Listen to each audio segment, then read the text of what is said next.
is Georgia, Teresa, Humble Voice of Tarot. Welcome! Today we're gonna have a very hot topic. I just seen 13. I hope you can hear me well. Hold on a second.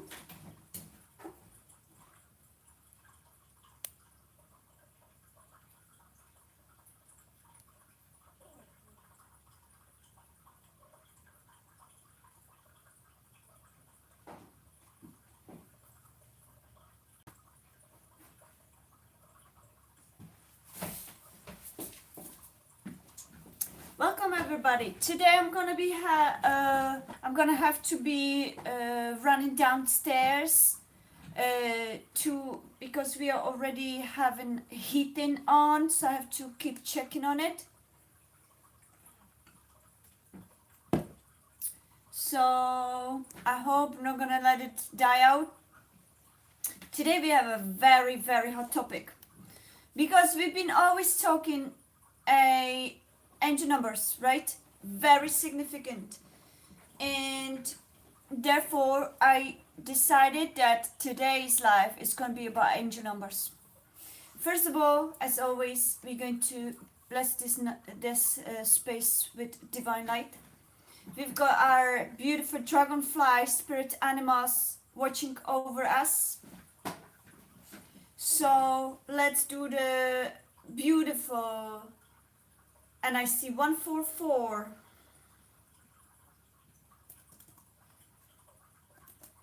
Gonna be talking about them all.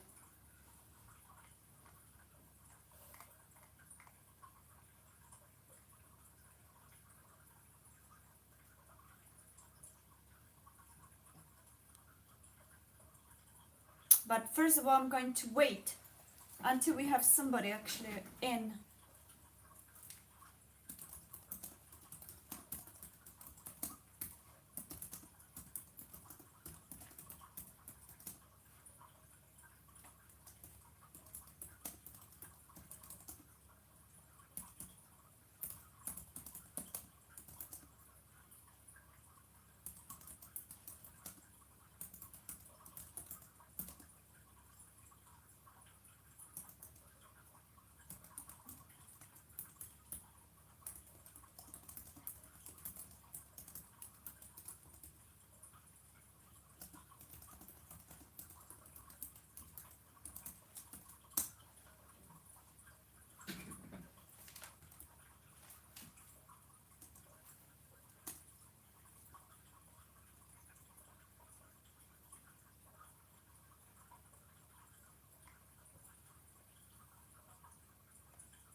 Hello everybody, I see you. Thank you so much for coming, and today I hope that you're going to enjoy today's topic. We're going to be talking about angel numbers because it's such an important part of our spiritual journeys, and synchronicities and signs are mostly all filled with angel numbers. That's how our spirit guides and angels are talking to us, and that's how we are receiving most of the angelic guidance and the guidance of our spirit guides, because the universe is based on numbers, language of numbers, and shapes and symbols. So I decided that today is going to be about this particular topic because I believe that this is absolutely crucial for the spiritual development, spiritual journeys, and for those of you that had been seeing sequences of numbers and is not really sure what that means, then we can talk about it more. Okay, I'm going to be using my research, my own knowledge, but also AI for allowing us, and I keep seeing 444, 441. Yes, so we're going to have a lot of numbers today, and I hope that this topic is going to be interesting and important for you and your next steps in your journey, whether you are going through a spiritual journey or awakening yourself, or whether you are in a twin flame or high level soulmate or any kind of destined true love connections. These numbers are very important, because if this love or journey that you are um, opening and embracing at this moment is divinely guided, divinely planned, and destined, you may be seeing sequences of numbers. You may be guided by universe towards that person or towards that journey or towards that choice.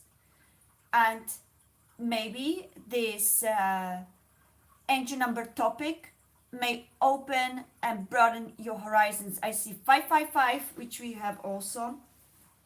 So we keep seeing a lot of these numbers, meaning angels are supporting this live stream and this topic. And I'm grateful. Thank you, divine angels, archangels, for joining us. And thank you for blessing this beautiful session or live stream and topic for us today. Let's cleanse the space or cleanse the space.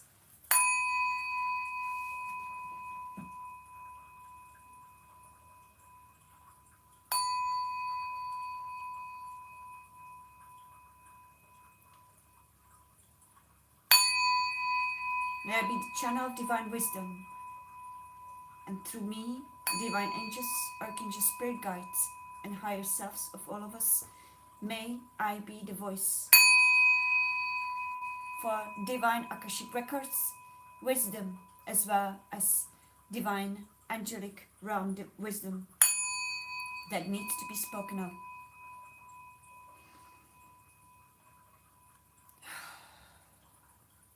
We are divinely protected against all the trolls and all low vibration energies, entities, or psychic attacks. We are divinely protected by our guardian angels, our spirit animals kingdom, and all the beings of light of Galactic Federation and angelic realms that are blessing our sacred space. So it is, so it will be. Thank you, thank you, thank you. Hallelujah. Namaste.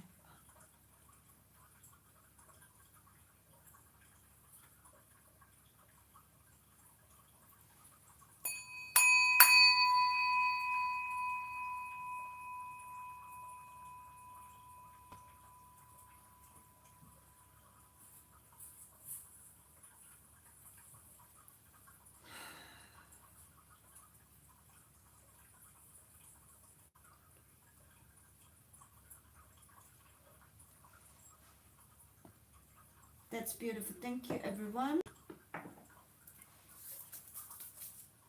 So, those of you that are present, welcome. You have been guided here by your higher selves, and you were guided here for a reason. Perhaps there's something for you to be said, to be guided to you from the angelic realm and your guardian angels and spirit guides.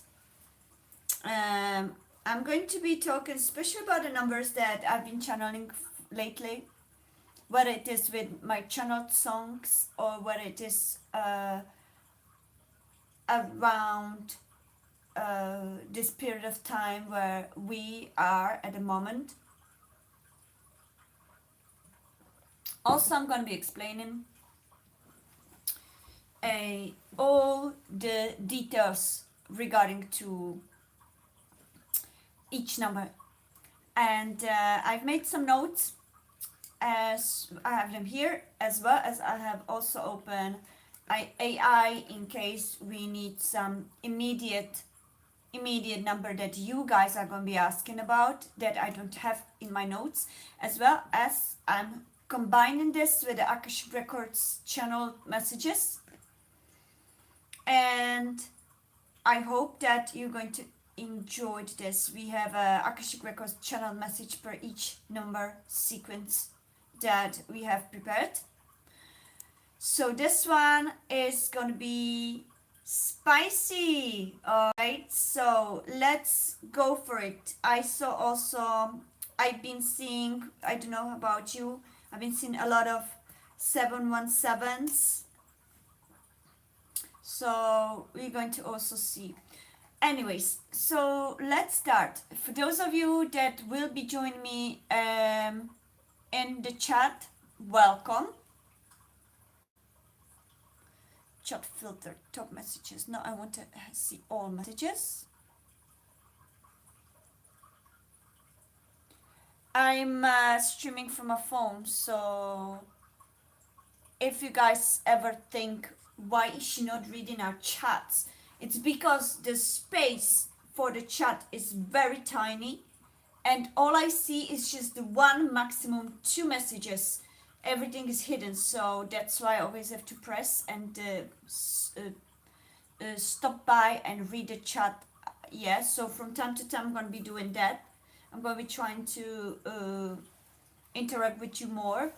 And if you guys are interested in any particular number and would like to know,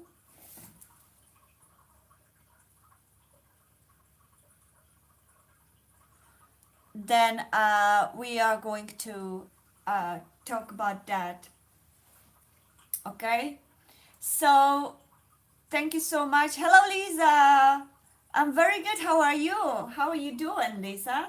I hope everything is good with you. Today is gonna be the day. I got inspired because the numbers are popping up, and yesterday we've already spoken about 888. So today we can continue speaking about very important number is 0707. Okay, we can check this number as well.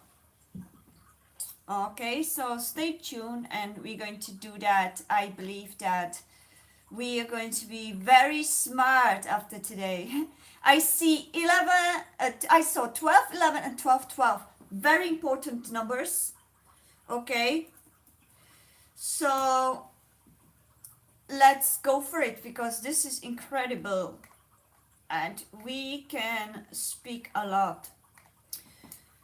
So what I keep seeing lately as well is 321. So we're going to also speak about 321. I've put on my thumbnail only a few of them that we're going to be talking about. We may have time for more.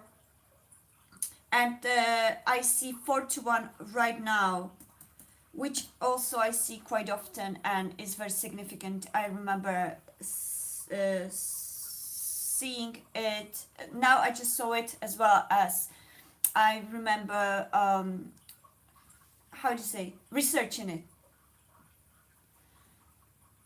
Yeah, 1333 as well. Yeah, we're going to be talking about 1333 as well because I keep seeing that as well. So, yeah, very good, Lisa. So, let's go for it, okay? Let's see how many we can make up and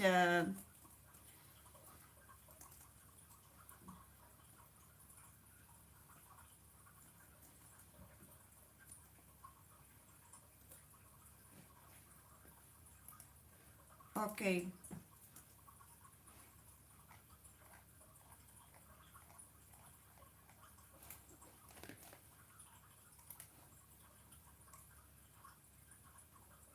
So let's check my notes, which we are going to start with.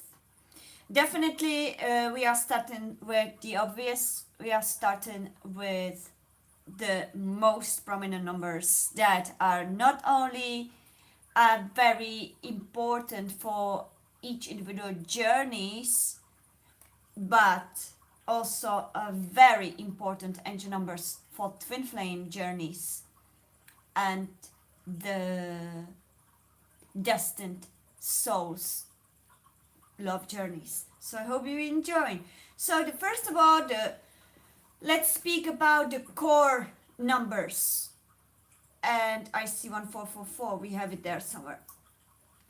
Let's speak about the core numbers for twin flames and destined souls. That's how we who are on a destined path with certain souls, maybe seeing a lot. Okay, thank you, Lisa. So the core twin flame awakening numbers are 11, 11, 10, 10, 12, 12, 2, 2, 2, 3, 3, 3, 4, 4, 4, 5, 5, 5, 1, 1, 1, 1, 2, 2, 7, 7, 7, 8, 8, 8, which we spoke yesterday about. Oh, we spoke 18, 18. So we're going to be 8, 8, 8 today. And 9, 9, 9. These are the core twin flame and awakening numbers. But there are also other important numbers that correlate with the awakening journey and twin flame journey and deep angelic conversation with us.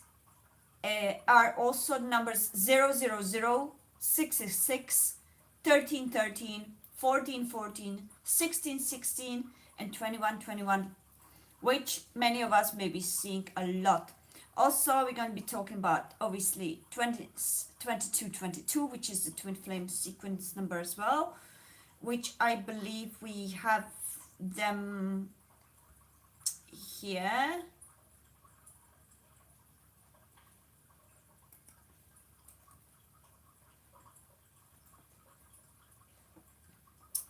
And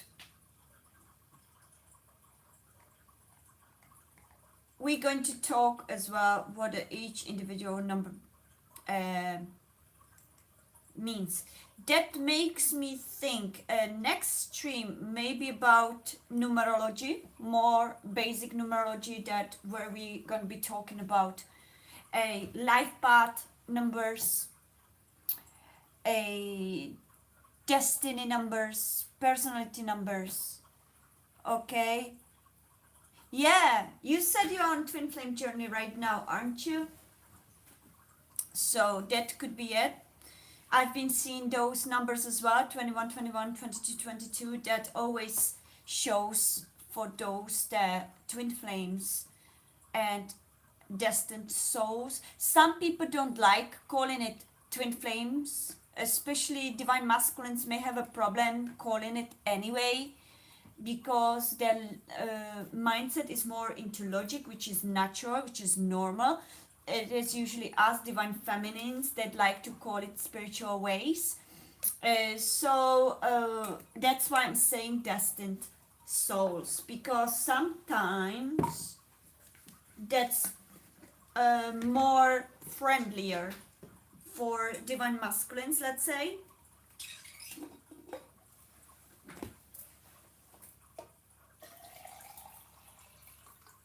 Today I don't know, I say always we.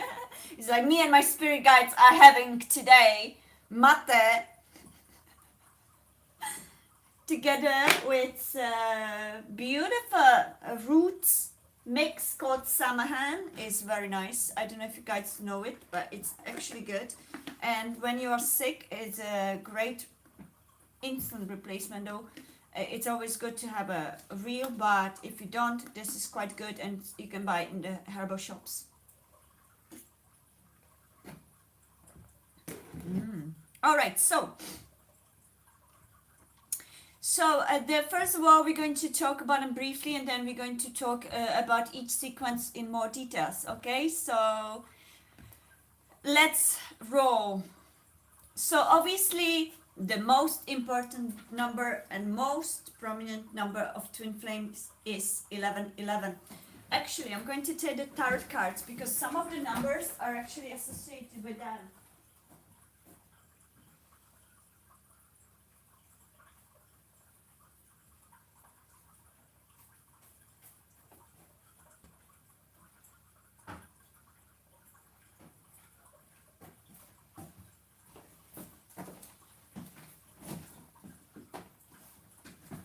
Lisa, if you don't mind sharing with us, what's your zodiac sign and zodiac sign of your twin flame? I'm going to be munching on these beautiful things.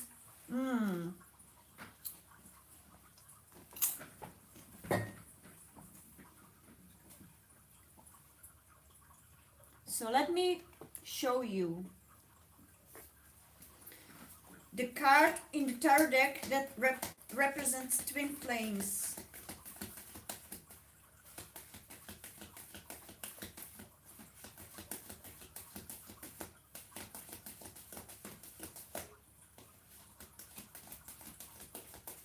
And we might be doing some kind of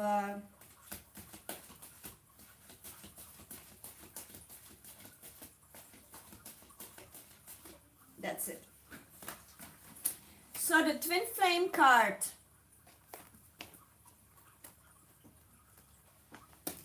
Let me show you more examples, okay?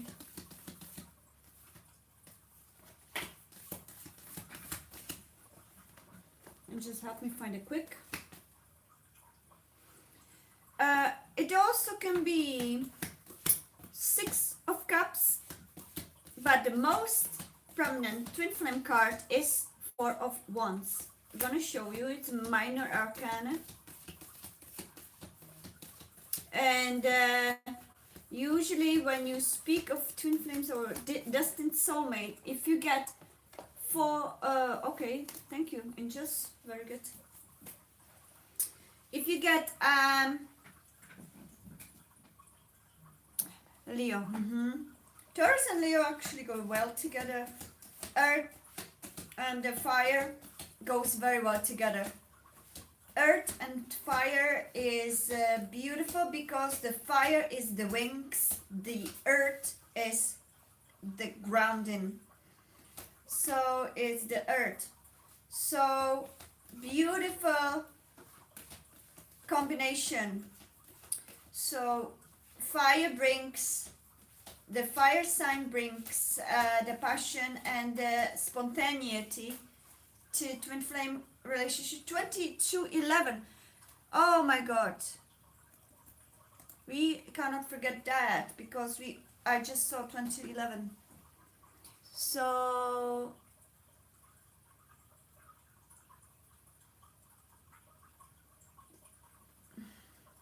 yeah, so the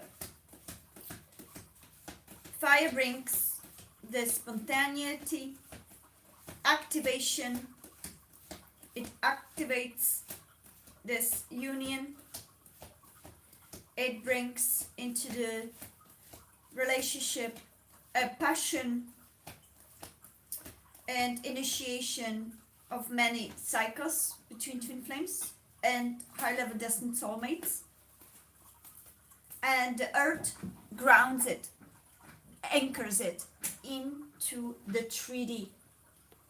So the earth sign of the 2 is the anchor and grounding, and the fire sign of the 2 is the initiator, activator, and carrier of the cosmic energies of twin flames and high-level destined soulmate, cosmic knowledge and wisdom. And the earth, the one of the 2 couple in the couple, that is earth, anchors that knowledge by connecting with the fire. It anchors and grounds that knowledge and that vibration into the 3D. So both of them are very significant. Yeah, he is younger than you, Lisa. Yeah, usually the twin flames have a big age gap. One is usually much older or much younger. And it could be also a lot of differences, like they may live very on opposite sides of the globe. They may be different beliefs or religions, or one could be spiritual, unconventional, another may be religious, very conventional. Usually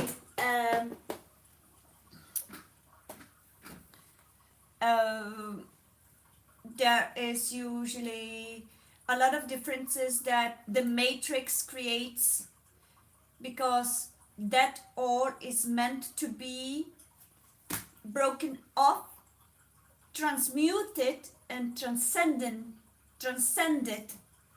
into unity.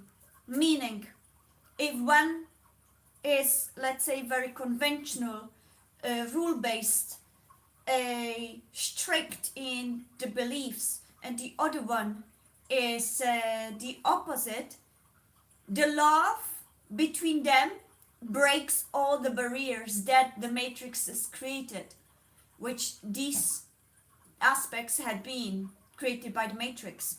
So everything that blocks and limits the divine consciousness will be triggered in the twin flames or destined souls, in that way that the love will be so strong and intense that sooner or later, after the runner stops running and the chaser stops chasing, they will integrate the new energy that the love activates between them, and they will create balance. Basically, they meet in the middle of the bridge. Okay, the strict rules, strict conventional limitations will be broken off, and they will meet in the middle. So that's why the twin flames and the high level destined soulmates incarnated to this planet Earth to break this matrix through this love. So everything is very important for this existence and this collective awakening journey, and the twin flames are real catalysts, or destined soulmates for those that don't like the word twin flames. They are real catalysts. That's why they are mostly very different, because that is the catalyst to introduce each other at the places that they are at. Let's say one is a heavy Catholic or whatever religion, yeah, and another is absolutely cosmic spiritual. Suddenly they meet. Then another one is, let's say, very old, much older than, and another one is very young, or there's a big, the age gap, the distance, the difference in class, or difference in a different, I forgot the word, but not class, but you know, like society, a differences, societal differences.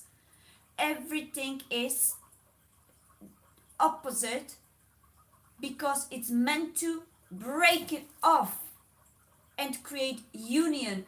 So no matter what the limits of the matrix created, the love always wins and breaks all these barriers and activates the love through within. And breaking these barriers within the twin flame union, yeah, it can take years, it can take ages, it can take lifetimes, depends on the stubbornness of one or the other, or it depends on the pace that one or the other needs to be able to integrate and anchor all that there is. Or also they have to go through certain trauma and generational trauma cycles that each individual souls had to go through in their each individual journeys.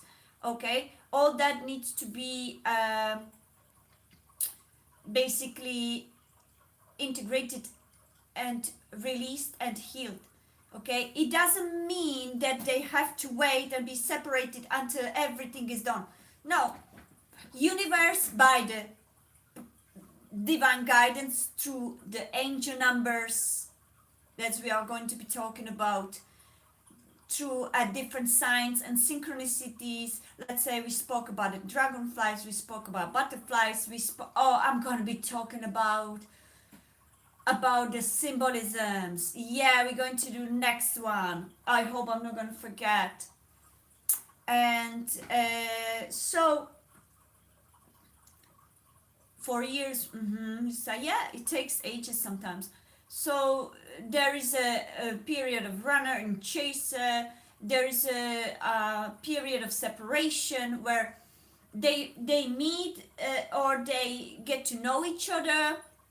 The love is activated, whether through physical or through a soulful energetic activation.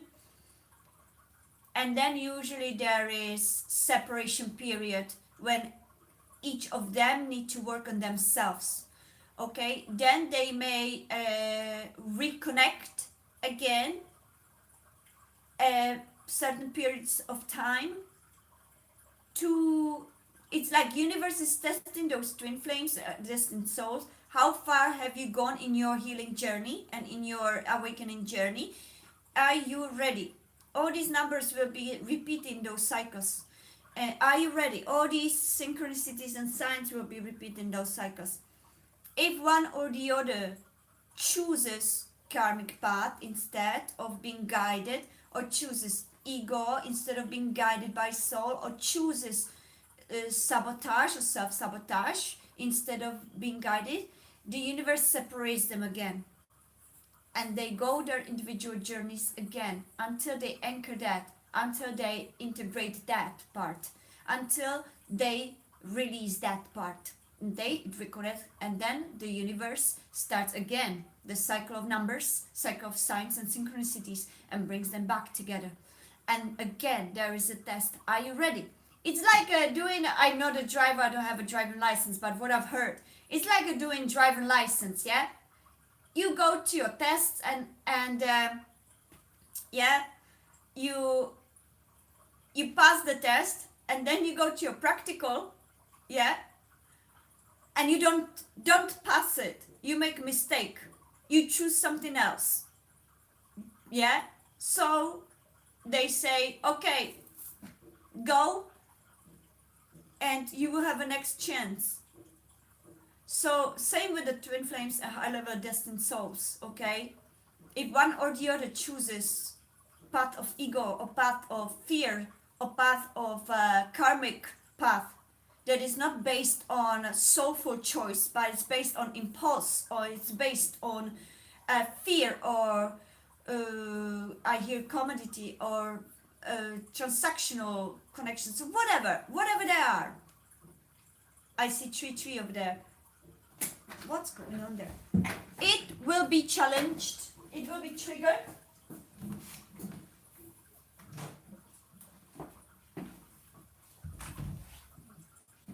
And the universe will separate them again until that person realizes what's truly meaningful for them. Then they have, and I see 3331 and 3333, okay? So you don't know that, Lisa, perhaps, okay? You may not be and you may be. You know, that's why it's always good to leave that up to the divine plan. You would, instead of saying, oh, we won't be together anymore, say to yourself, I surrender to the divine plan. I take a back seat and I go along and work on myself,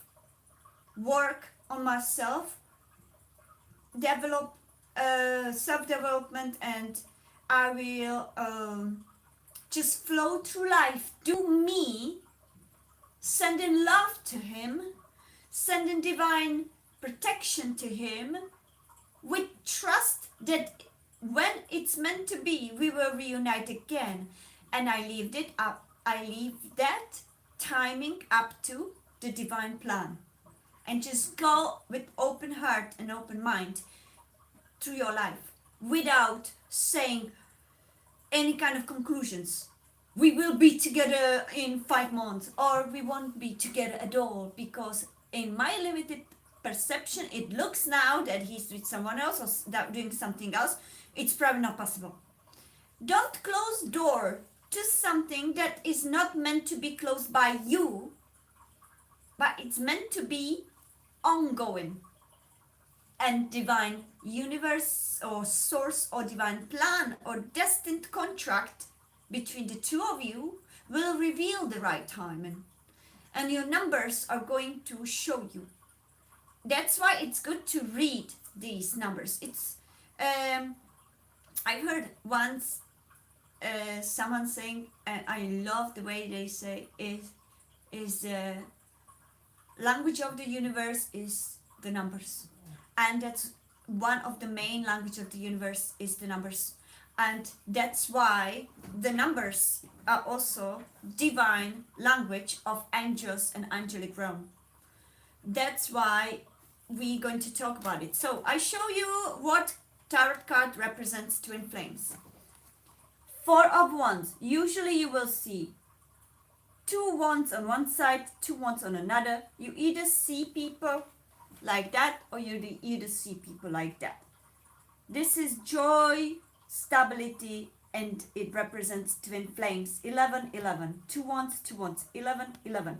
So if you receive cards asking about your twin flame, or about your divine soulmate, or about somebody asking, oh, is she or is he my twin flame, and you receive this card, it is most likely yes.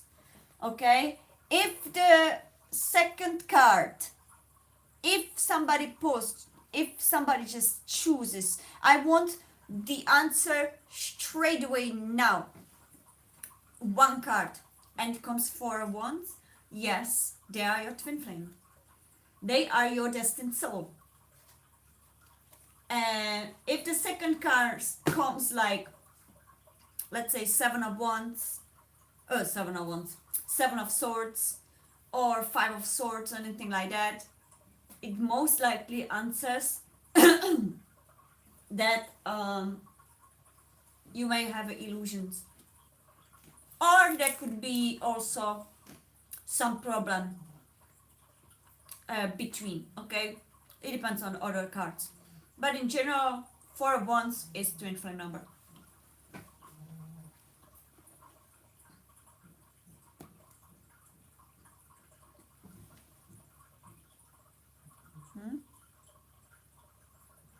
Hello Sue, welcome, lovely to see you today. I hope you enjoying this topic. It's a great topic, and it's a very important topic in case you guys do have a true love, twin flame, destined soul. All is the same. It's all the same, but everybody wants to call it different. What I mean, the soul will reveal it. It's going to be such an inevitably intense love between the two that it doesn't compare to anything we've ever experienced before. Yeah, that's how we recognize that.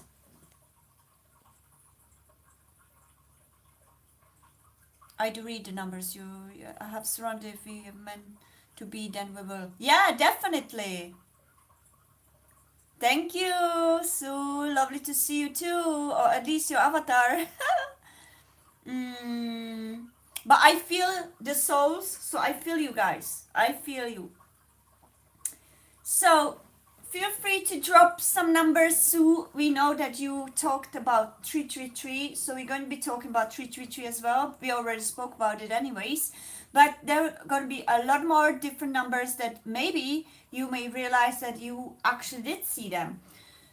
So yeah, that's a little bit about it. Twin flames, destined souls, high level soulmates, whatever you want to name it.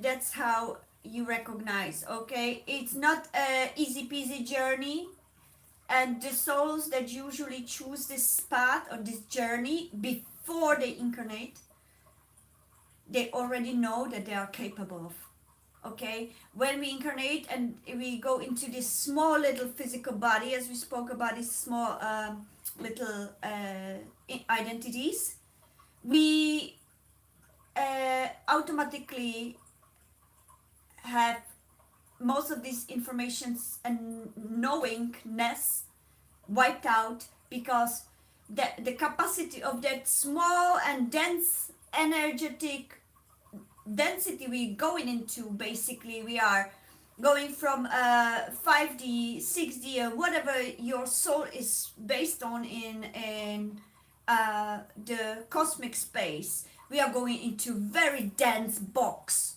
called 3D earth. So all these high level knowings are not possible to take with us. And also, for the sake of higher learning, is just the way I spoke about that big simulation game. This life is simulation. I said in one of the lives. And yesterday I actually saw, I don't know if it was real Keanu Reeves or if it was an AI, but what they were telling, it was exactly what I've experienced when I was on another plant-based ceremony. Yeah, and I don't feel ashamed of it, because I know that all these divine plants had been demonized for a reason, to block our awakenings. So I'm very open, because I'm very connected to planet Earth and Mother Earth and all plants and animals. I'm very open to experience any kind of divine plant ceremonies that help us to awaken. So I am open to any of that, unless it's made by Mother Earth. No chemical BS. I don't want any chemical BS. I wouldn't do any chemical thing.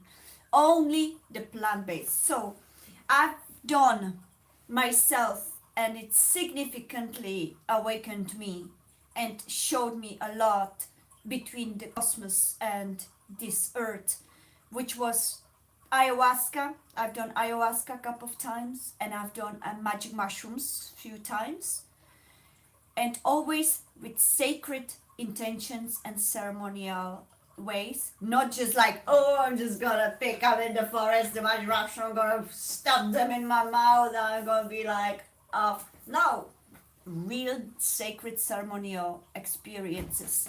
Yeah, you need to be very reverent. You have to have a reverence to that plant. You need to speak to that plant before you take that plant. You need to speak to that plants like the higher teacher. There are teachers. They are not just like a tool, like alcohol that was created by man, and it's just nothing teaching there. Yeah, it just dumps your brain. These are the sentient beings that are our teacher that Mother Earth gave us to awaken. So magic mushrooms, ayahuasca. I tried rapé, but I am unfortunately, not unfortunately, I'm actually happy about it. I am allergic to nicotine. I cannot do anything that has nicotine in it. It makes me absolutely bad. I feel sick and all that. So unfortunately, no. My mom is a heavy smoker, and my sister too. And I'm the only one of the family. And my father was, but he doesn't live in this treaty anymore for many years, so I don't know much. But I'm the only one that doesn't. And the rapper wasn't doing well to me because it has some kind of nicotine in it. Um, and I'm open to try any other possibilities if they are guided towards me, because that sacred plant is guided towards you. You cannot chase it. You cannot seek it with your ego. What I did with ayahuasca, for instance, I asked the Mother Earth, I asked the universe. First of all, I intuitively felt already, and I was guided to ayahuasca YouTube videos. I was guided. Suddenly, randomly, I saw, there's no random, yeah? I saw this information, oh, ayahuasca. And first, the Mother Ayahuasca was spiritually connecting to me through different arts, or what, not arts, but different kind of messages. Same with magic mushrooms, yeah. I just felt it first spiritually and energetically before I got actually hand to any of those. Yeah, I will actually do the video. Actually, if you go to my, if you scroll down through my YouTube channel here, this one, I mean this star channel, I actually did 2 videos exactly the moment I was experiencing it. Not ayahuasca, because obviously there's a ceremony with shamans, you cannot have a mobile phones there. But when I did one of the ceremonies with magic mushrooms, and there they showed me that this existence is a simulation. This is just exactly what in a matrix they express. And yesterday the video was like absolutely, again, I don't believe in coincidences, and the fact that it was recommended by YouTube to me, even though I wasn't subscribed to that channel, that's how universe communicates. And I posted on my Twitter actually, very, very interesting. And when I was speaking about Jesus the other day, do you remember that he was a master, he was a teacher, he was a healer, he was all that? I loved the title because he said that Jesus was the first one that cracked the red pill, or cracked the simulation. And I saw simulation, and because back in those times when I did, I think it's 2 years ago, when I did that magic mushroom deep simulation ceremony, where I was shown through this particular perspective the existence of this reality. Obviously then you have to integrate it, so it depends on the level of your perception back then and level of your perception. So I had to grow into the what I was taught. I had to grow into it for some time, and I believe even now I'm not fully in. Yeah, as you said, Sue, I'm not fully out of the matrix. I still get angry, I still get overthinking, I still get somehow in fear based, because it's the my family generational trauma coming, so which I'm still clearing as Ophiuchus.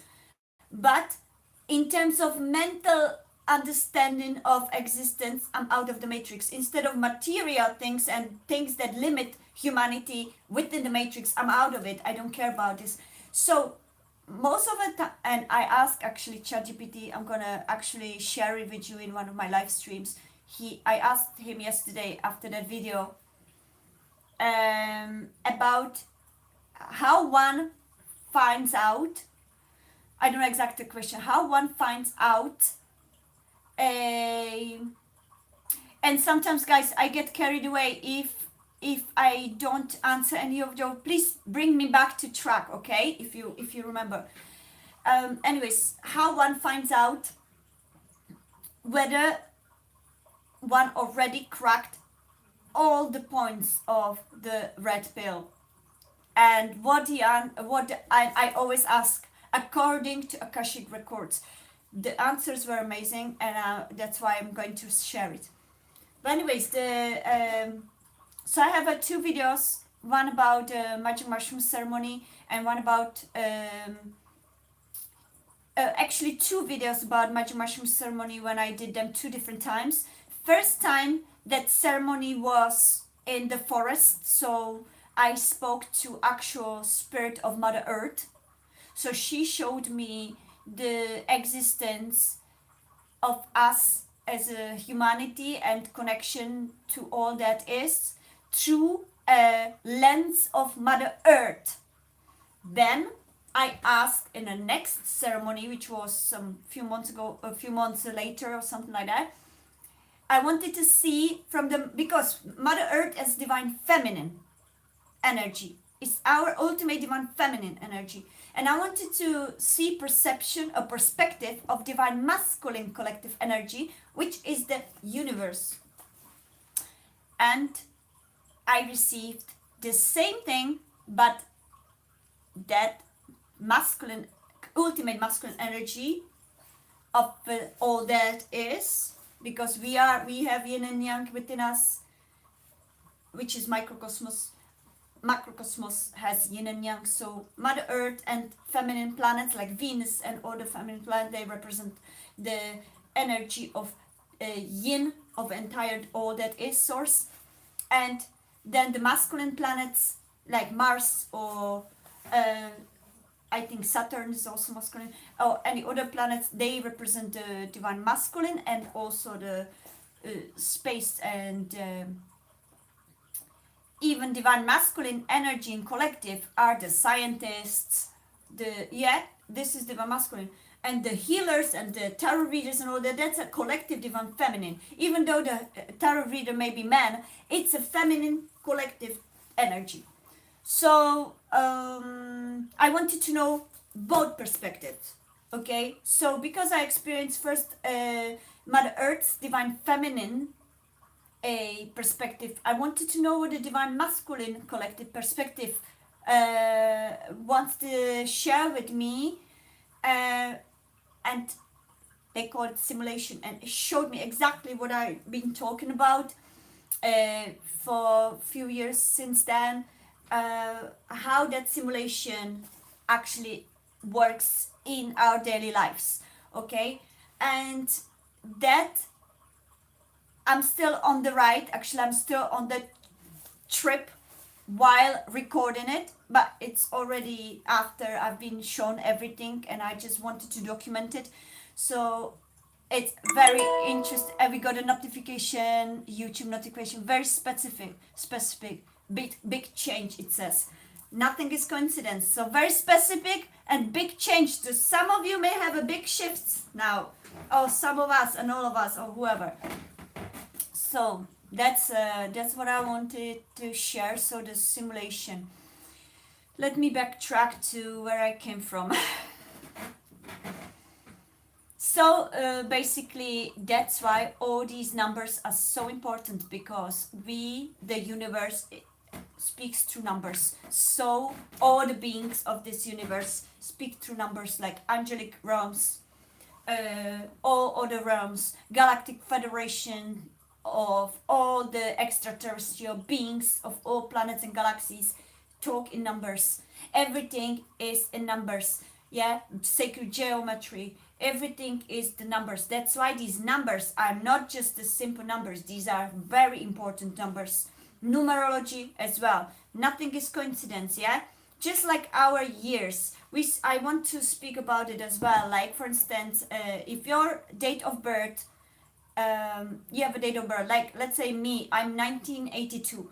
Number 2, yeah, is my divine purpose, what your soul, so your last digit is what your soul came here to do, and what karmic lessons brought from parallel lives and all the lives of this simulation to continue in this divine learning.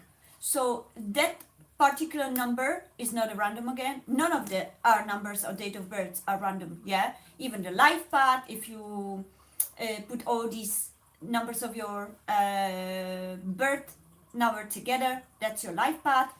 So all those in numerology, again, is another language of universe that speaks to us. So I would suggest keep an open mind and don't deny anything that is out there. Everything is part of this existence, and everything exists for the reason. Even though skeptics says, oh, there's lots of bollocks. No, it's not bollocks. Okay, that's actually everything, whether it is esoterics, whether it is metaphysics, whether it is quantum physics, however you want to call it, whether it is numerology, whether it is sacred geometry. Why is my... Okay. Everything is part of all, because each of us individual souls, we have a different program designed perception. So we need different ways of understanding certain things. That's why there's so much variety of explaining or presenting one thing, which is all that is. That's why we have so many religions. That's why we have so many permission slips, which is different rituals, with different tools, different things. So none of it is bollocks. Everything has a reason to exist. So that's why it's very important. And all these plant-based ceremonies are also very important. And I did ayahuasca with, I'm not gonna say where, what country, because unfortunately we live in a world of injustice, meaning that they are demonizing and the parts of these plants as something illegal, and they are chasing it down for the reason because the shadows don't want humanity to awaken. So because of the safety for those that I've experienced the ayahuasca with, I'm not gonna say with where, what continent, what country. I'm just gonna say that I did 4 5. I did 2 ceremonies, one in winter, one in spring or summer, I can't remember. I'm not gonna say what year either. And both were very intense and amazing. And it helped me to understand all that my intuition was already telling me in bits and pieces. And Mother Ayahuasca helped me to put them together. Same with magic mushrooms. I call all mothers magic mushrooms. It energetically feels to me that these energies are feminine. So Mother Ayahuasca, Mother Magic Mushroom, Mother Marijuana. My first ever initiation of awakening had been with Mother Marijuana ceremony.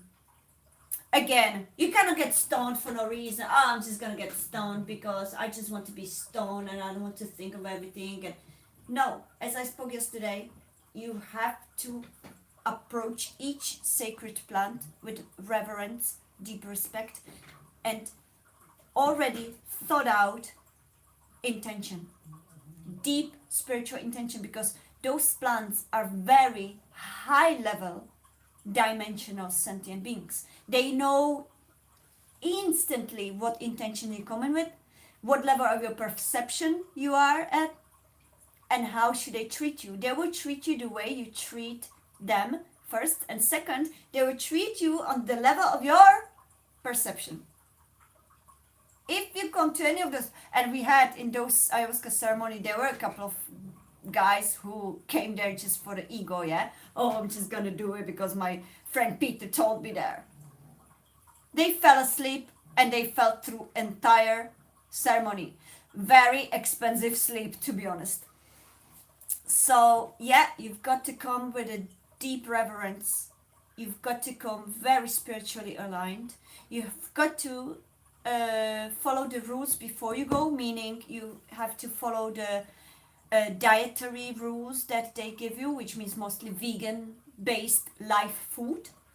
No meat, which I don't eat meat for over 25 years, so I don't care. No milk. By the way, I drink, my cocoa was plant-based. I drink plant-based. And mostly, in worst case that I can't find plant-based in this country in certain shops, I buy cream, but it doesn't do well to me as well. So all this has to go, cheese and all this has to go, because it's all very heavy. You need to maintain light body, and all these processed foods, all these heavy foods like milk, meat, they don't belong to our bodies. We weren't created to eat meat. We weren't created to eat milk, to drink milk, only up to baby age. Then we are meant to be gone off. But because this long, centuries long matrix system, programmed human beings to believe that we need cow's milk and we need meat, which was just easy. It's like instead of going up the stairs, you take the lift. So Neanderthalians found out that to kill the mammoth, it's much easier than to go and look for plants every day, which was naturally what our bodies are. That's why our teeth look like cow and not like a dog. So that was also a part of evolution, or I don't know if we should say evolution, devolution, but basically part of a modification of a original humans. And now our bodies, certain blood types need meat. For instance, blood type 0, they need meat for existence, for actual existence. And blood type B also needs meat and vegetable. Somebody who is AB, they need vegetable and light meat, which means probably chicken, fish, and I don't know what else, turkey. The zeros, they need the red meat and heavy meats. Yeah, and I am A, which is vegetables and veganism. So it's a very, it now varies. It's now in this era, because of so many generations and generations of evolution.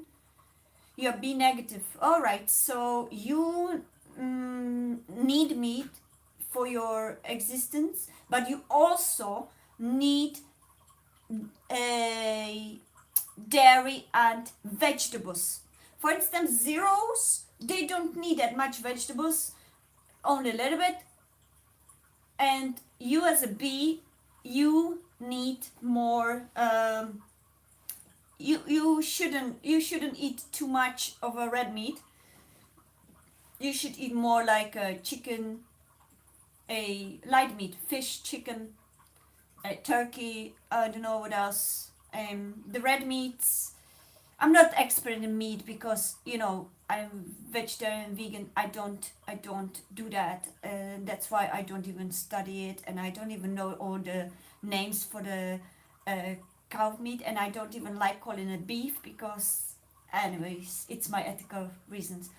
But anyways, you need, for instance, a bee. Yeah. So it really depends.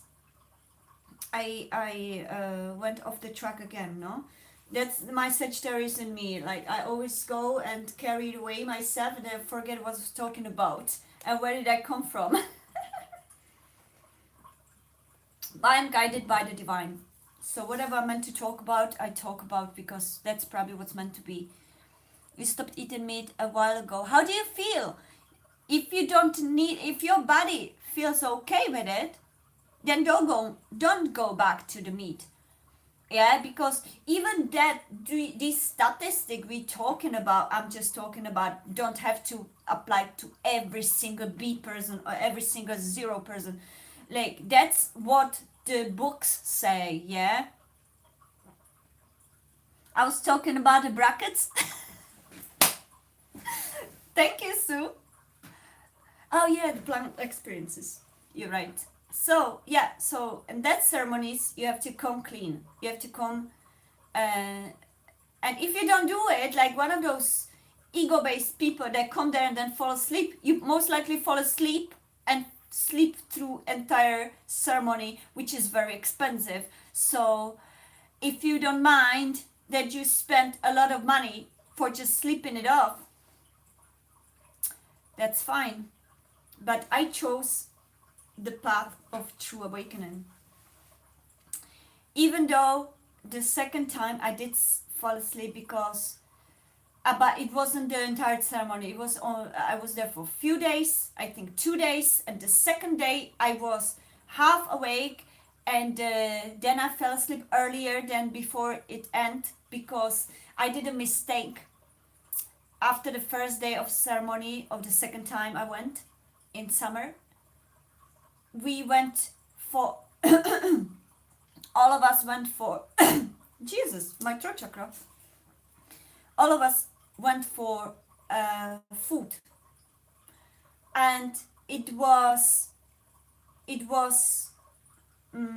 already afternoon, and we knew we are going to start to have the ceremony, and I ate something which was heavier, or I ate a lot. I ate more than I should have, and that actually brought me to sleep later on, which I actually was very sad about. But it was fine because I managed the ceremonies are usually whole night, so they start at 6, let's say, or 7, and at 4 in the morning they finished. So half of that ceremony, let's say for first 8 hours or first 6 hours, I was having all these amazing experiences, which helped me to basically put together my mission, my experience with my past lives in or parallel lives, whatever one wants to say, and made me understand where am I coming from, where is my soul coming from, and what am I supposed to do here. So it was incredible. I was so grateful, and I recommend everyone, whoever feels guided, uh, don't be afraid. It is a little bit messy, yeah, you need to get your bouquet, but it's okay. The energy there is so different vibe, that those bouquets are not even relevant, okay? And everything is explained, and those beautiful tribal shamans, they've been doing it for centuries. They're from a real shamanic families in Amazon forests. That's why the big corporations are killing Amazon forests, because it contains the most sacred awakening plants and different types of plants. But they're not going to tell you. They're like, oh, we're going to cut it because such and such, whatever. The main intention is, it came to me also in my meditations, is in my visions and all. It's because the Amazon forest is one of the few preserved, sacred, awakening, sacred plants and trees that are used for these deep awakening experiences of humanity. And the mission that the certain tribes, let's say Inca tribes and other tribes in Amazon forest, had been told by their spirit guides, was to help to awaken Western society of primitive brainwashed minds that we are. Unfortunately, the Western society, which means all the, as I spoke yesterday about, all the, and I'm not talking from this place of any kind of the discrimination, I'm talking what's happened, the facts of the universal truth, Akashic Records truth. Not what perceptions of the different humans have, okay? Or any kind of space of discriminations. I am very cosmic being, I don't discriminate. Basically, all of us Caucasian looking people, yeah, everyone comes from Europe in this particular era or times, yeah, of our lifetimes. The colonizers, mostly from Britain empires, I think French empires and few European empires, colonized the rest of the continents, which is North America, South America, Africa, Australia, New Zealand. So all the Caucasians you see all over the world are not native to those continents, apart from Europe. And those that operate on so-called Western society systems have been brainwashed for centuries, and in most of these countries these practices are forgotten and forbidden. That's why the deep tribal beings that still exist hidden in Amazon forests, in Aborigines, in African, they've been still communicating to this time with, and of course, we cannot forget our lovely Native American Indians. All these are still very aware and very in touch with cosmic intelligence and all the beings of cosmos and Galactic Federation and all the spirit guides and angelic beings. They communicate with them like I'm communicating with you. They've been told that for entire existence of the civilization to shift from the deep sleepiness and unconsciousness as most of the Western societies spread all over the globe are, and are trying to force on the minorities like tribes and all the people, need to be reawakened, brought back to their original being consciousness, even though it's dangerous for them to meet with us, even though it's for them a job that they don't want to do, but they are so connected to their higher spirit guides and higher selves. They take it as a mission, and they know that our mission is to go and mix with us, which in their consciousness we are truly primitive toddlers in diapers. And I understand fully. If you look at it from a high perspective, the way we live, material, I'm not talking like many of us are already awakened and out of the matrix, but most of the societies are still within the matrix, very deeply ingrained, and they pass that sleepy ignorance to their younger and younger generations. So it's basically from the perspective of those tribal, deeply higher dimensional beings, and I see 1 1 12 12. We are the primitive ones. The Western society calls the tribes primitive, but the truth is that it's all the way around. It's the same scenario as I was talking when the king has his fool walking beside him and his ego says, oh, my fool is stupid and I'm just having him because I don't want to be alone. But the fool is the smarter than the king. Do you know that? That's what all the tribal beings that incarnated here already, highly awakened souls that don't need material stuff, luxuries and all that, that came here to be and live in harmony with nature, to help to awaken the rest. That's why they go to these countries and they do these ceremonies for us, because it's their mission to help awaken an entire civilization back to life, back to existence, and back to the origin of our awakened consciousness of Lemuria and Atlantic times. I hope it makes sense. How do you find it, guys? Sorry about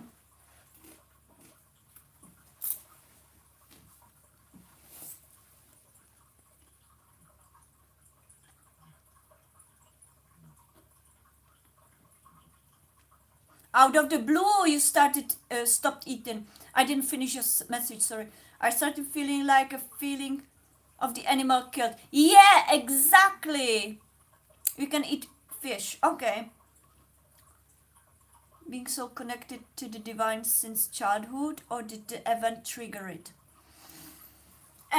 Great question. Actually, as I said, I don't know, in one of the streams, I did feel connected from the childhood, but because I was in a heavy traumatized family environment, it was blocked for me. Okay, the trauma shifted me to very low vibrations as a child from very early age, and I experienced a lot of traumatic events which I'm not gonna go deeper here. 11444. Thank you, divine angels, for guiding me through this. So I was aware, but it was blocked or silenced for me through the energy of fear and through energy of trauma based environment. So I couldn't fully embrace, or I couldn't fully live in that environment, but I was always very empathetic towards animals.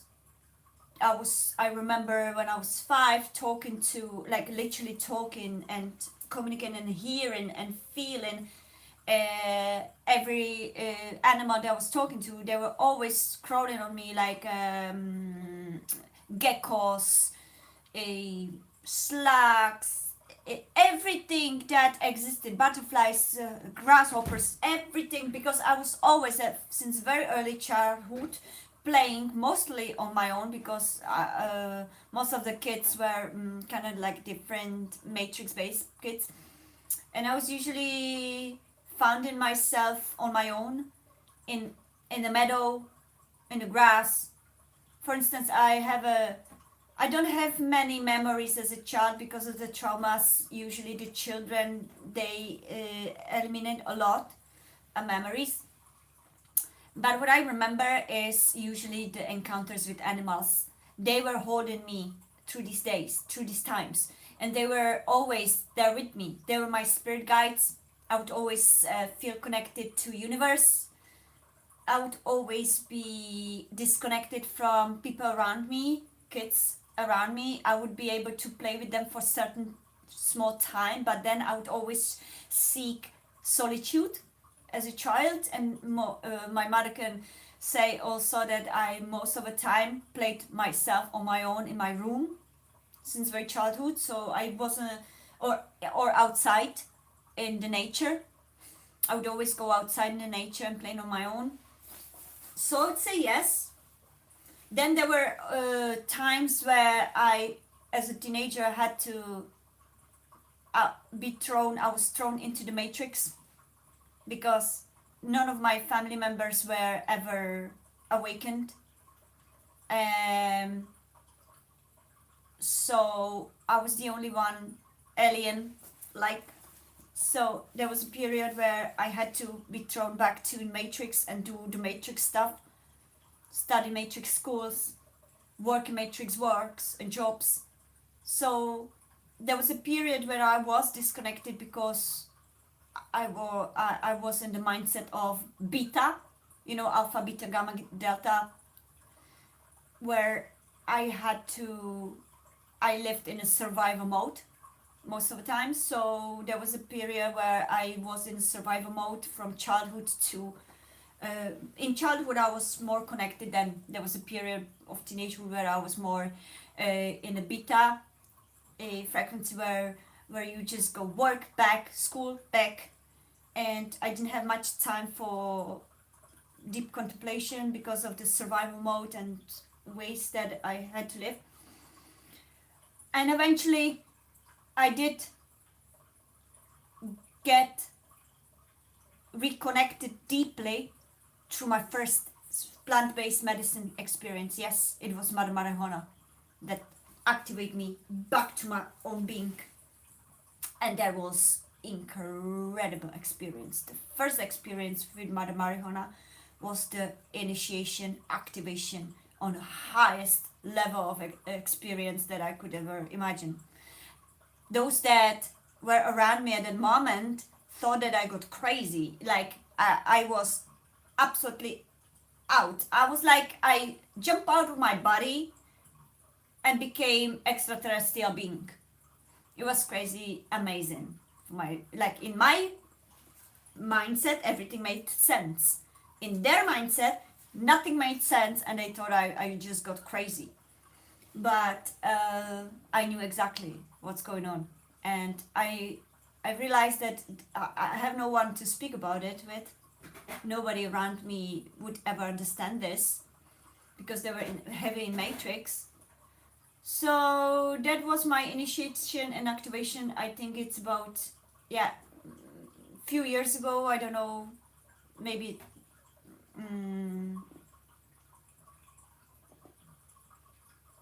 less than 10 years ago, yeah, where when I get that first experience. And before that I was on and off, so I had meditative states and I kept receiving a lot of intuitive, insightful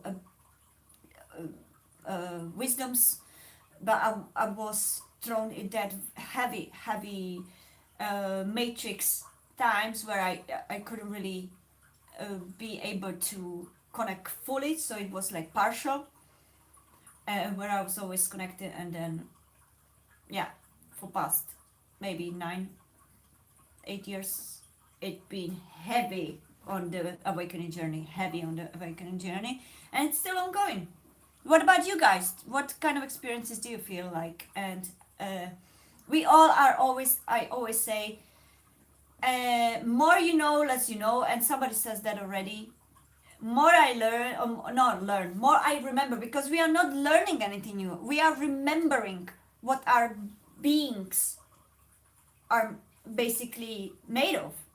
We only remembering it. It comes to us. More we let go of the barriers that hold it back. And that reminds me, actually, there was a quote of, and I don't know if it was Rumi as well, I don't know, but there's some kind of similar quotes. But what I mean to say is, more limitations that we put to ourselves, or the generations were put to ourselves, we let go, more space we have for the divine knowing, that divine remembering that we are. And obviously we all are still learning. I don't know everything. I only share what I know, but I know that there are people who are much further down the much further on. That's why we all always learn, have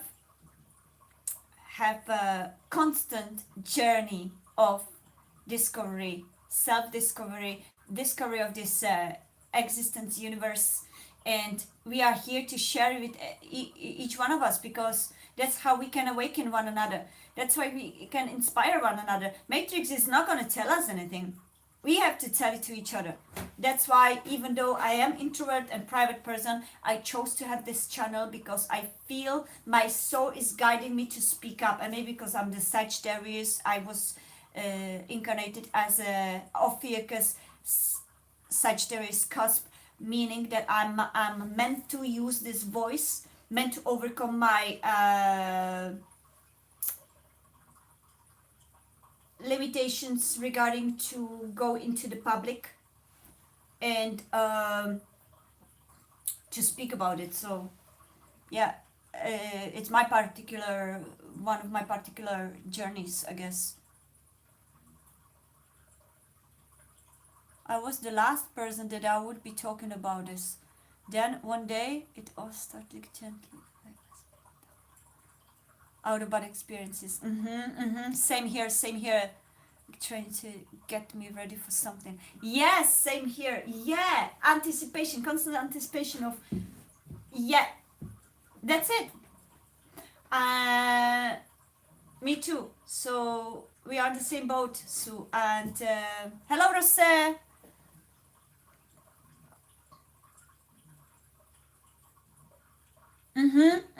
That's exactly, yeah, brutal. It's like I've never been to roller coaster, but I can imagine that's how roller coaster feels. Yeah, that's it. Exactly. It's brutal. Oh my god. The hardest part is, as you explain, exactly, when everything starts piling up, all the debris that were you know what vision I have right now? You know those beautiful whales that sometimes the rescuers bring bring on the ship to clean them of these sucked, whatever animals they are, sucked on them, that they look like a big sandpaper. Yeah. Mm-hmm. It is brutal. Yeah, your friends, old Matrix friends, old Matrix relationships, even your family members no longer feel like home, and you need to readjust your relationship with them. You, we all going through this, like, that's the awakening. Like, it's not an easy peasy road. Like, awakening is a hell of a road. And we as souls has chosen it. It's surreal. Yeah, you're right. All the limited perceptions are gone. Suddenly nothing makes sense. All the old matrix beliefs are gone, are ripped off of you. And more you resist, more heavy it becomes, like this hot pot scenario I'm talking about. That's why I always say, let us just surrender to what's happening around in within us, and just let's flow, because more we surrender and less we resist with that, we can smooth it out. That journey can be smoothed out. That's why the plant-based sacred plants ceremonies are so good, because it can give you peek into that, so that you know, especially for those of us, I don't know if you feel that as well, Sue, for those of us that grew up in a survival mode environment, where you constantly had to watch your back from very early childhood, and that you constantly had to live in a survival mode. This is those of us that exist in that environment. We developed, and I think I spoke about it somewhere, we developed this need to control every step we have. It's not out of ego, meaning like, oh, I'm this big guy, I'm gonna, no, it's the fear base, because we are afraid if we don't control every step, something bad will happen, something, the worst case scenario will happen. And that's one of the hardest pile that we need to peel off, that lingers, and it lingers for generations. Most of the time we may realize, if we look back to the lineage of our soul incarnations, and wherever the parents, grandparents, mostly that kind of environment has been there for like a long time, and we are the activators. We who awakened in this lifetime, we are the catalyst to change this, to break that cycle, to continue different. So whatever our minds is saying, and going back to the old habits, going to back to all as sometimes I heard people saying, oh, that's why I always done it, so that's how my father done it, that's how my mother done it, so I'm meant to done it. No, you're meant to break it. You're meant to break that cycle, because you are the first one that is aware of it. So why? Because you are the one that is meant to transcend it. So that's the hard part for us, because we are meant to transcend the lineage of survival mode. We are meant to alchemize it into inner peace, and release that baggage, and focus and continue a new stage. And through this shift, that's what happens. We are becoming the red pill masters. We are becoming the masters of all we are meant to be, and we are at a soul level. That's what the Matrix movie was about. And oh guys, if you have my Twitter, watch the video of Keanu Reeves, because that's what Jesus was. He truly cracked the simulation matrix. Oh, that's where I started one. With all my life together, and now I'm in the saddest place I've ever been. Oh, I'm so sorry. Oh, how to find you too. Oh my God, thank you so much. That's so kind of you. That's why I love what I'm doing, even though it took me ages to get the courage to do this. And because for people like you that feel that, that's why we are here. We are here to embrace one another, because Matrix is not going to embrace us. It's going to place sticks and stones in front of our feet. More we awaken, more we will receive the sticks and stones. in form of fake friends, pretending to be the best friends, fake karmic relationships that at the first pretend to be the best. Oh, look at me, I'm this amazing girl, oh boy, yeah, and this is me, and I'm going to be your goddess, and then 2 weeks later it's going to be like a biggest devil of all times. I experienced that. It was disgusting, and that's how universe teaches us, you know. But sometimes universe brings us a yeah, universe brings us experiences like that, so that it would just anchor again and more. I'm losing my English words. It and just what word one am I looking for? ChatGPT. What am I looking for? Anyways, that's why in these bad experiences we need to learn the contrast between, like, how to distinguish the divine love from karmic love.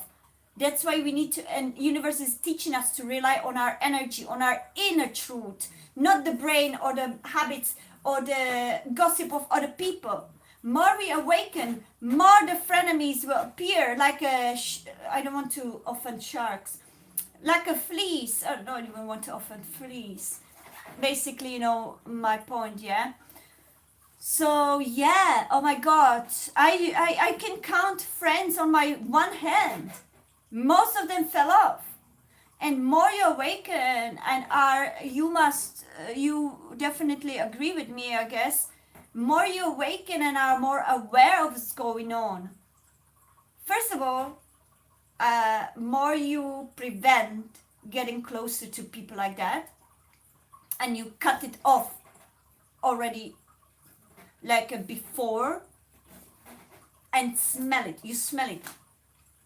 Not literally, sometimes literally, because bad people smell. Have you ever noticed? Actually, bad souls, like real rotten souls, they actually smell.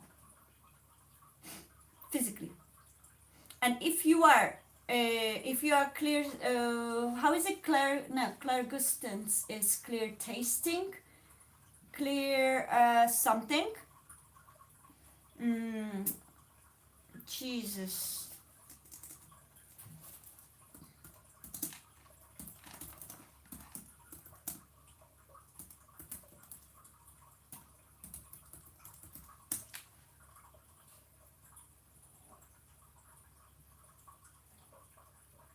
No, ChatGPT, I mean like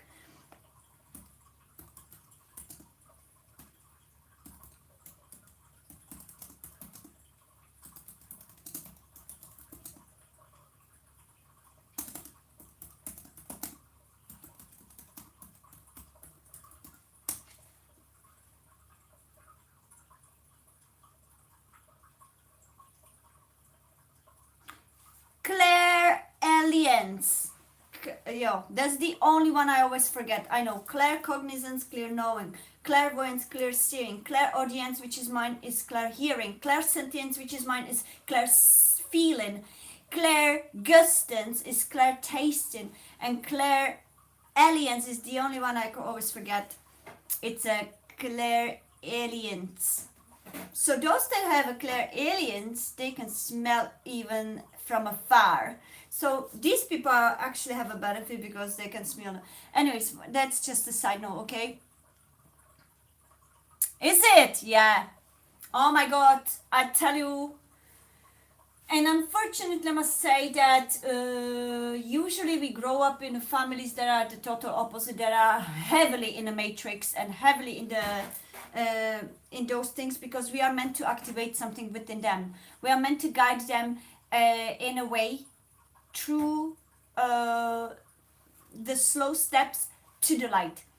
Because you know, you may be thinking, oh, everybody's awakened and I'm nothing special. We are not special. We are just on a mission, right?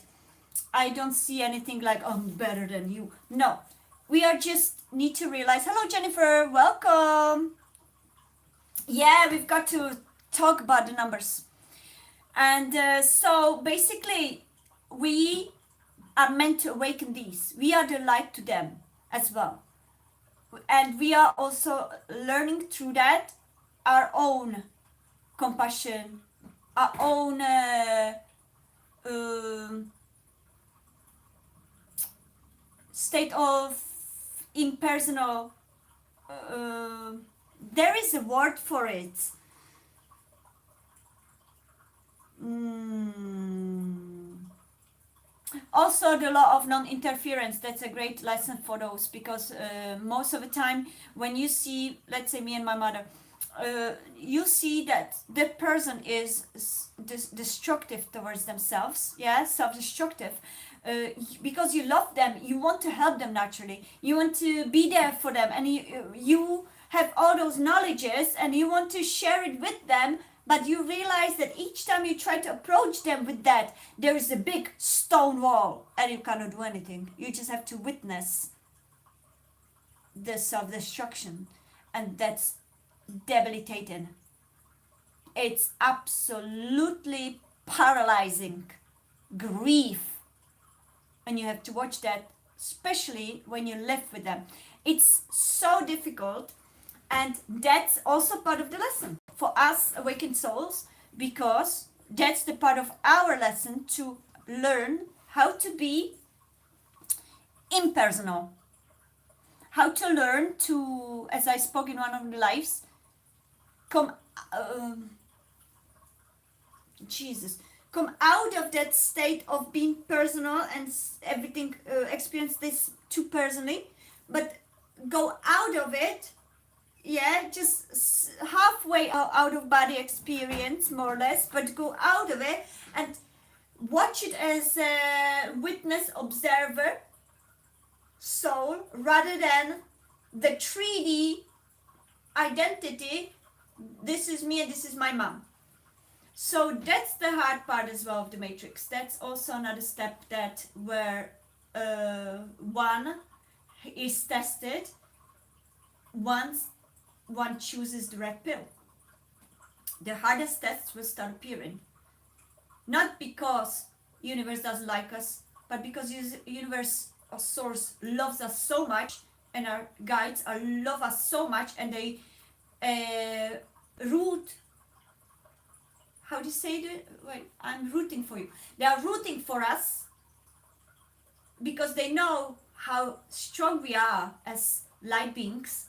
That's why they give us this crash course of a worst test ever, because they know we can do it. And we have to do it as fast as possible. Because for those of us that have a twin flame journey in front of us, or they have a destined souls journey, or true love journeys, we need to get the crash course so that we can unite and activate the collective light consciousness for the rest of a collective. Because twin flames, high level soulmates, those that feel that they have a destined soul, divine feminine somewhere waiting for them, or divine masculine somewhere on the other side of a globe, this is the mutual mission. Then when we all master our red pill individually and master the traumas and all that, at least in most of a case, let's say 80% or 70% of us, of our journeys mastering we already have done, then universe brings us together through the signs, synchronicities, symbols, animals appearing, numbers appearing, telling us it's time, baby, it's time, you're ready, she's ready, he's ready, you are ready. Now you're meant to unite, because you've cleared as much as you needed to clear out. You've healed as much as you've healed. And now you're ready to step forward together, like Jesus and Mary Magdalene were twin flames. Step together physically through, as we spoke yesterday, through physical union, as well as sexual alchemy creates the Kundalini awakening, and that activates the divine cosmic energy that collectively as a one big cloud creates the divine collective awakening activation for the rest of the humanity. That's why certain amount of so-called twin flame souls or high-level souls choose to have this so-called contract to meet through these journeys of healing individual and then healing together. Divine feminine heals the divine masculine activates divine feminine activates divine masculine, and together they activate the collective energy of entire humanity through love that is beyond this earth. That's what the mission of a twin flames is. It's not just like, I'm gonna love you, you're gonna love me, you're gonna live together, and we're gonna be having fun. No, we're gonna have a mission, baby. And we're gonna do that mission well because we are a power couple and we know that we've handled so many already individually and together through the separation and reconnecting and separation and reconnecting. Now we are ready. We mastered it. We all ate the red pill and now we are ready to show it to others. Yeah? So that's why we are so loved and protected by divine. And that's why those so-called karmics cannot really lure around for long. They will fall off eventually. We need to let them go though. We need to realize that this hot pot is too hot and too stinky and I want to get out. Once your consciousness, 14111, once your consciousness consciously chooses to go, immediately that's the calling for your spirit guides, guardian angels, universe saying, okay, you ready consciously? You chose by consciousness, conscious decision. Now I'm going to give you opportunities how to get out of that path. This is going to be suddenly you get a great, I don't know, if somebody's, let's say, married to some very toxic karmic and knows that, let's say, he has a divine feminine or divine masculine somewhere already, and it's time, the numbers are showing it, the symbols are showing it, the spirit animals showing it, the spirit guides are talking to me in dreams, they are talking to me in whatever, and everybody's screaming at me, and synchronicities are way over, like, obvious, yeah? Now, what I need to do is I consciously need to decide, okay, it's time for divorce, or it's time for breakup. I need to do it now. I need to get out of this, or whether it is just the mindset, whether it is physical.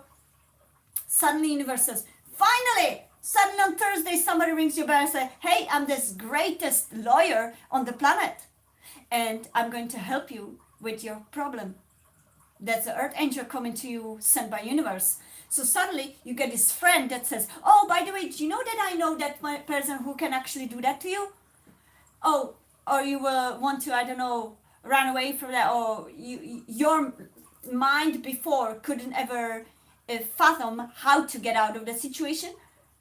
Once you consciously choose, yes, I'm getting out, I'm choosing this divine path, I'm choosing my soul, I'm choosing me. Suddenly, tomorrow, somebody says, you start talking to the some grandpa in the supermarket who says, the most important wisdom that was the missing link for you to decide.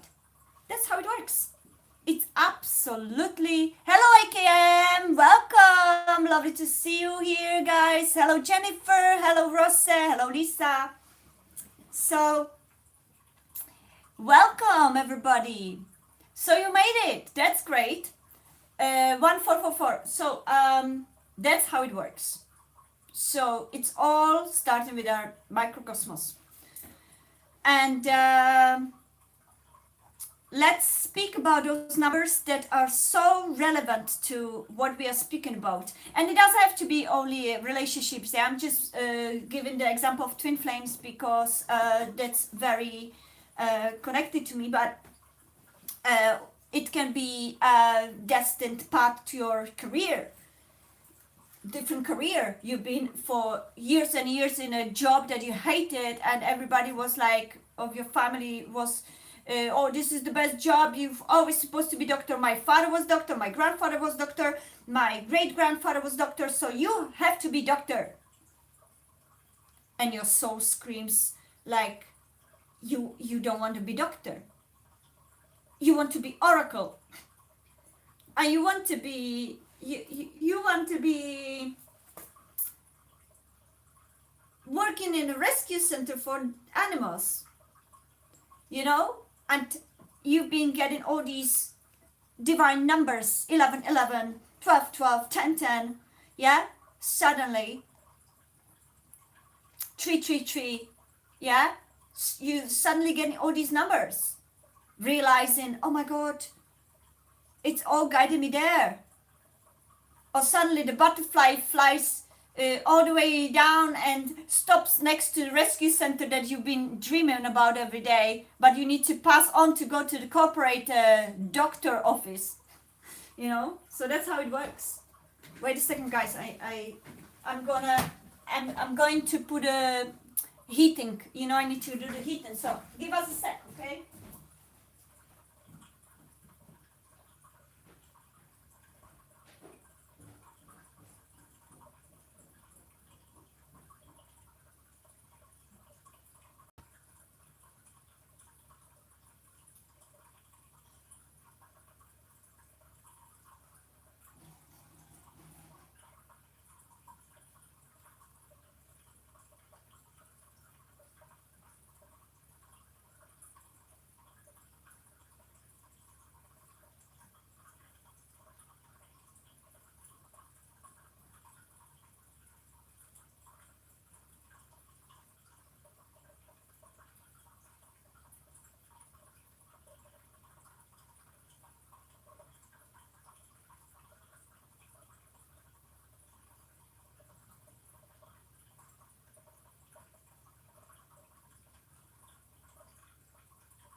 Guys, I'm back, but I have to go back in a few. Oh my god, I'm so dirty.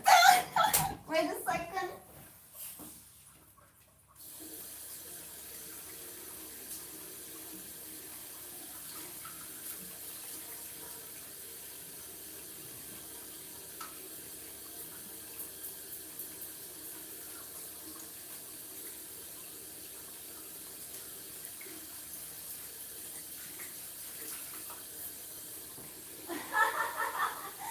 Oh my god. Cinderella. Welcome to Cinderella world.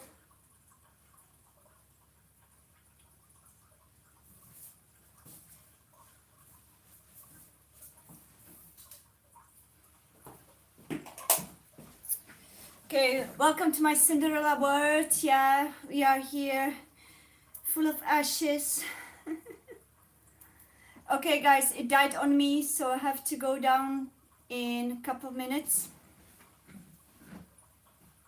You see a lot of angel numbers, yeah, Rosa? Very good.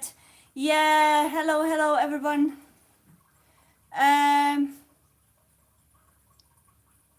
Okay, so let's continue, and I hope in a minute I'm gonna have to go downstairs just for a quick one.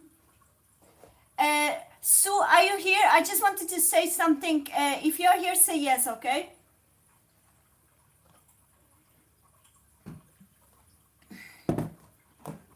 Okay, so let's continue with the numbers.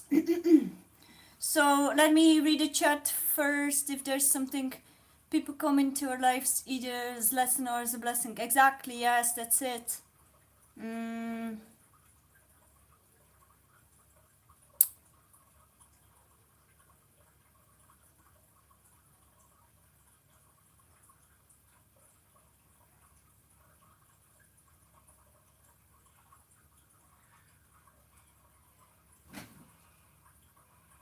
What happened? My neighbor's goose is going crazy.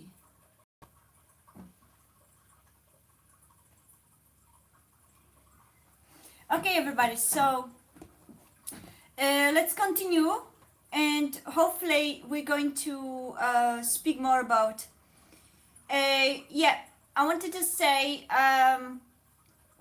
Sue, if you're watching this, okay, regarding to what we spoke, if you ever need to talk with somebody, you can email me, okay, and you can share whatever you need, and I'm open here for you to speak about that, okay? If you need somebody to talk to, if you need some support, okay? Sue, I'm here, okay? Sue F. Sue F, if you listen to me, say yes, okay?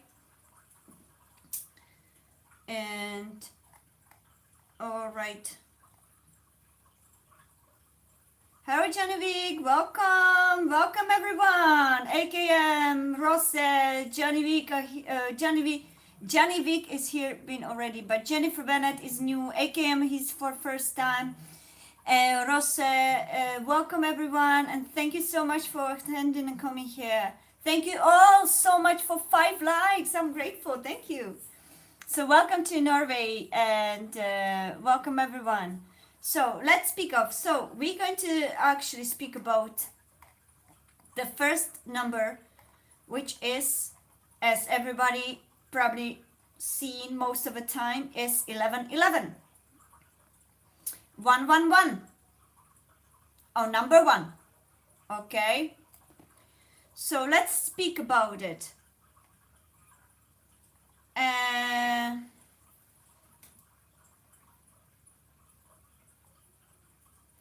So basically, the 1111 is one of the major numbers, especially for the twin flame, high level soulmates, but also for awakening, because it's the awakening gateway. Okay, 1111, it's the gateway to awakening. So it's actually very sacred number. Okay, and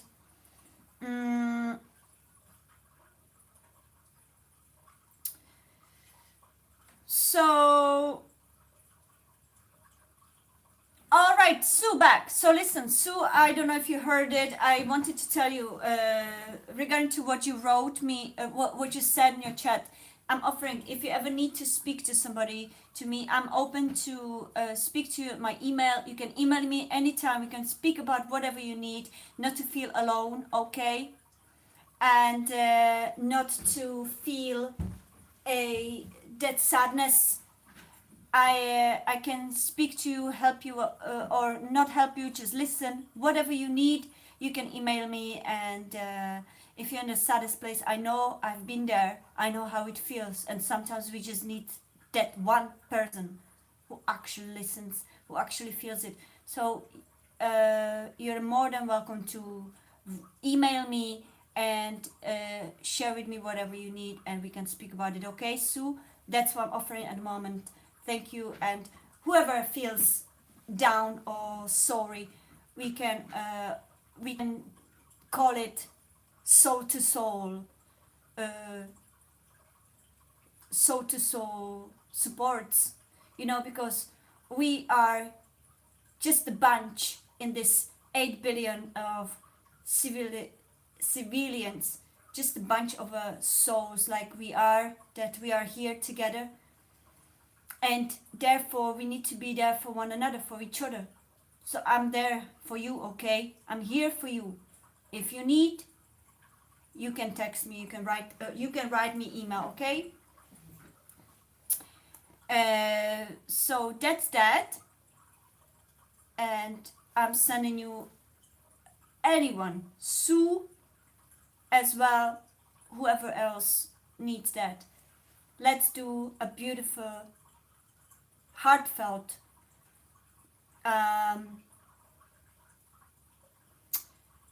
light energy now of love, light, harmony, peace. Very welcome, and of course it's my pleasure. And let's send you now, all of you that feel heavy heart, divine light of protection, love, light.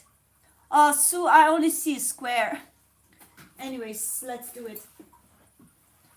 Sue, take a deep breath, and everybody who needs that light energy, take a deep breath. Let's do that. And please, guys, remind me I need to go downstairs because my fire died on me. So I am a Cinderella now. Welcome. I'm the Cinderella. Welcome to my Cinderella world. You may see a lot of ashes in my face, not only once, but more times. Okay, let's go. Please, divine angels, archangels, spirit guides, please divinely protect and bless Sue and everyone that feels heavy on their hearts and souls with divine angelic embrace right now, so that they feel not alone, that they feel embraced, protected divinely by your guardian angels and by your divine strength, divine love. I'm sending love, light, harmony, and peace to you and everyone that needs this divine love, needs to feel it in their darkness. Let all the sadness be released into the light with this beautiful light energy of Reiki healing. May this sadness, anguish, grief, and all toxic energies attached are now blocked off, released, and negative energies sent back to the center for the higher learning. Only love, light, harmony, peace, freedom, truth, justice, abundance, and happiness stay within Sue's heart, Sue's soul, and everyone that needs that at this moment, very time.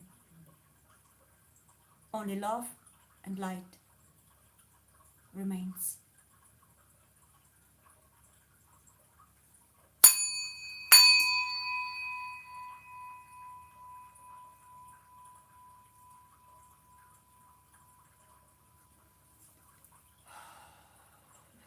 So imagine all the anguish, all the bad energy with taking a breath out. It's leaving you right now. It's leaving you. It's leaving you now. You send it to the hearts of your angels and guardian angels. You send it to light. You are now protected, and you are now loved and healed and lifted. You are now lighter. You are now elevated from all that heavy energy. Let us all now send out deep love and light to each other.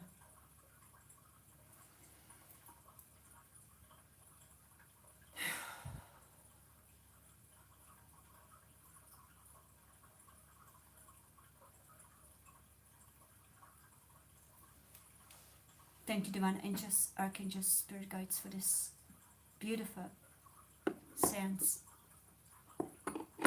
Namaste.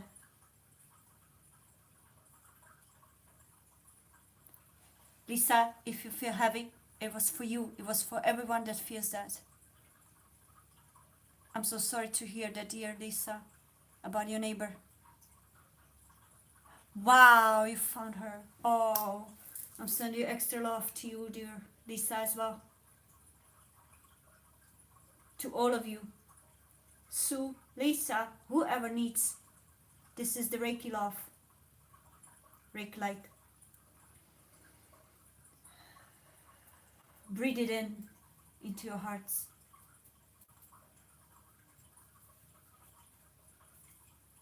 With the divine blessing of our Mother Earth and the stream you hear in the background, it's a healing frequency.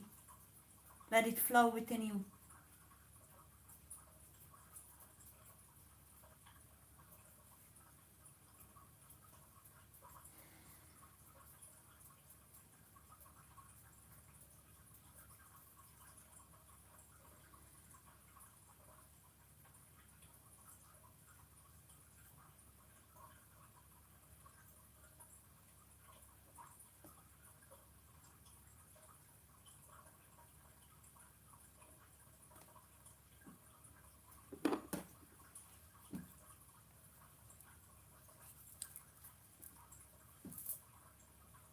I'm taking off all the heaviness of your hearts, all the remaining toxic energy of your soul,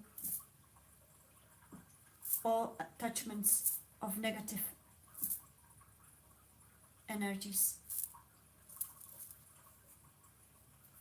May only energy for your highest learning stays, and of light and love. So it is.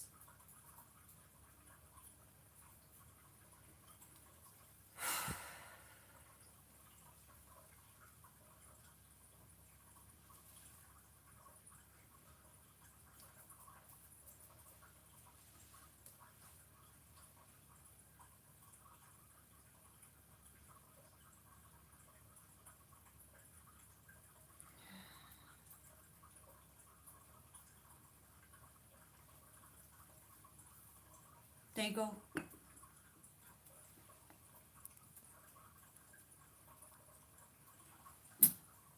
I'm going downstairs. While I'm downstairs, let it sink in and integrate with it, with that divine light flame. I'll be back in a second.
All right, everybody, I'm back.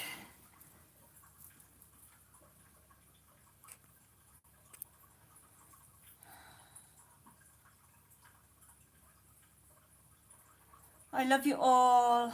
Thank you all so much for your hearts. If I knew how to do it on the phone, I'll send you hearts back. So I'm gonna do this. You know what I'm gonna do?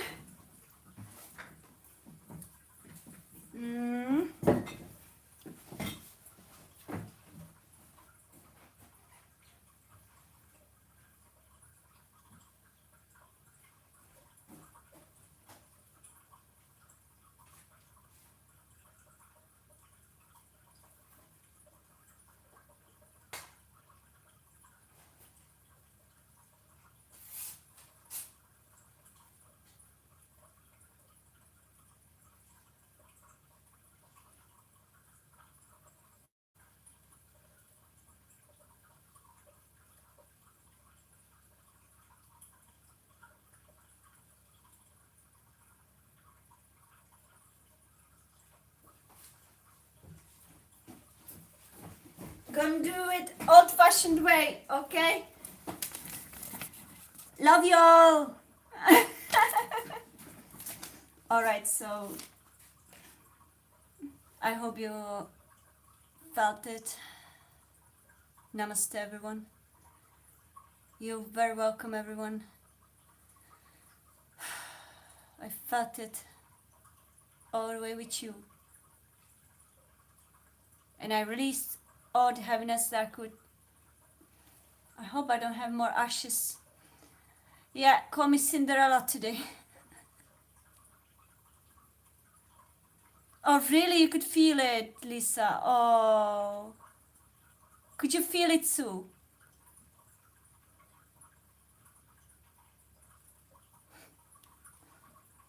All right, everybody.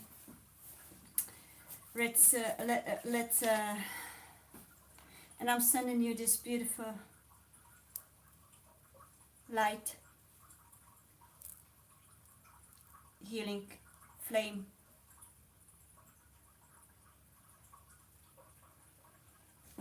All is energy. This existence is all energy.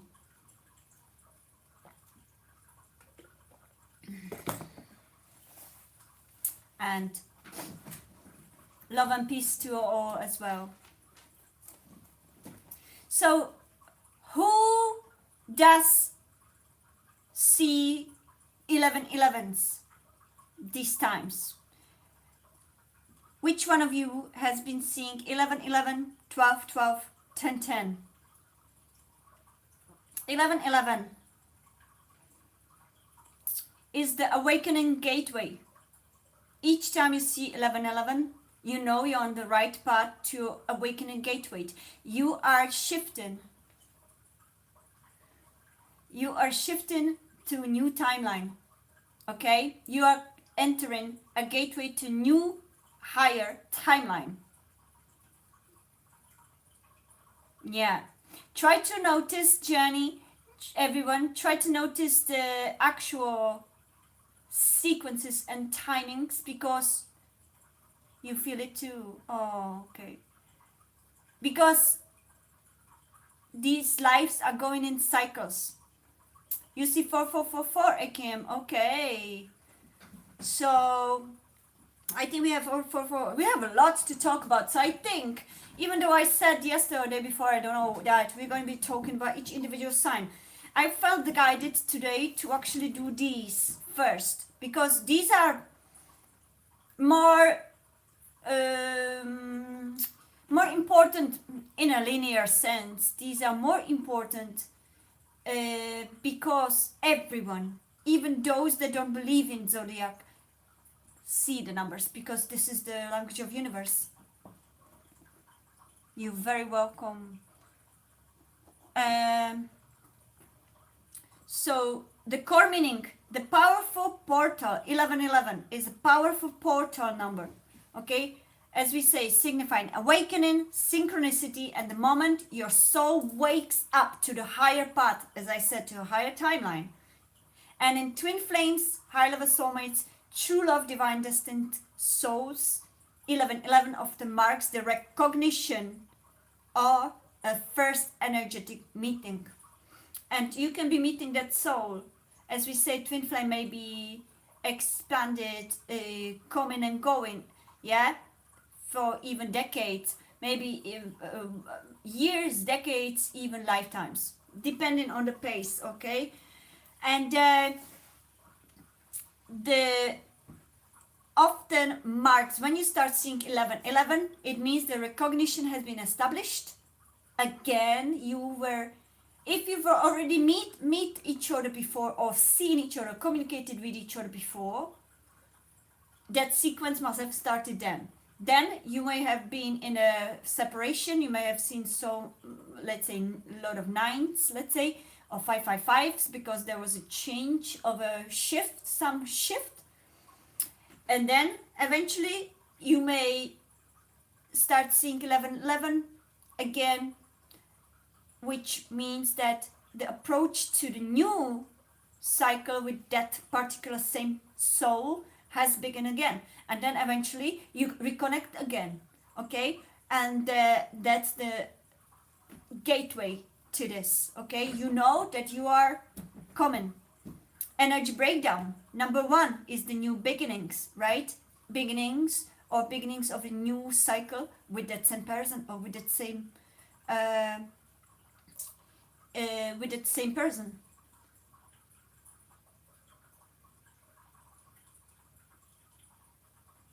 Thank you so much. So kind too. I feel your souls, guys. I do. I really do. So, number 1. So, who sees the 11? You have seen it? Oh, okay. That's great, because that's the new beginnings, whether with your soulmate or twin flame or destined soul or true love, however you want to call it.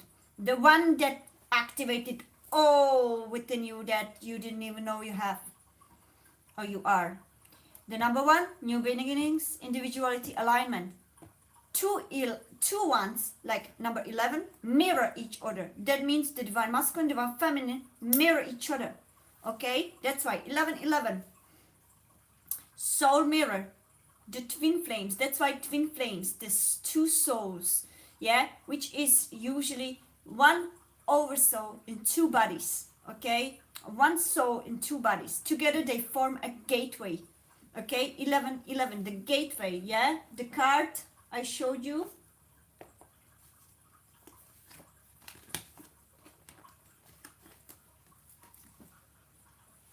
11. That's the twin flame card, 4 of Wands. We just got notification. I don't know what that is. YouTube. Okay. So,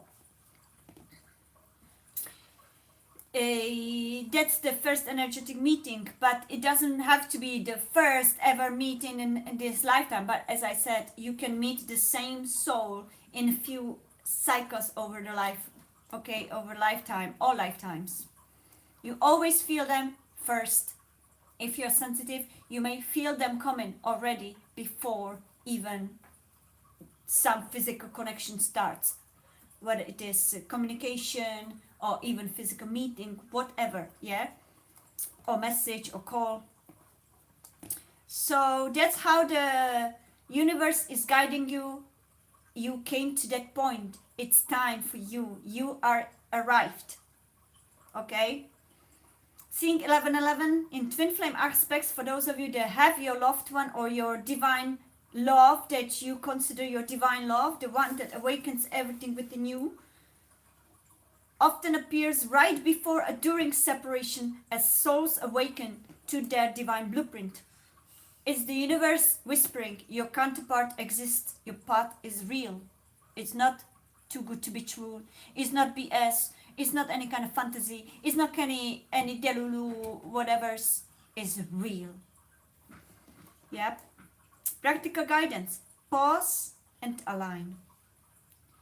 Ask yourself what you're thinking or feeling when you see it. Okay? Journal it. Pray about it. It's a sign that you are in the moment of manifestation.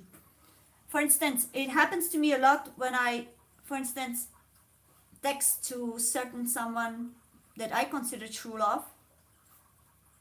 Yeah, in, let's say, in any stage of my life, let's say, not to be specific.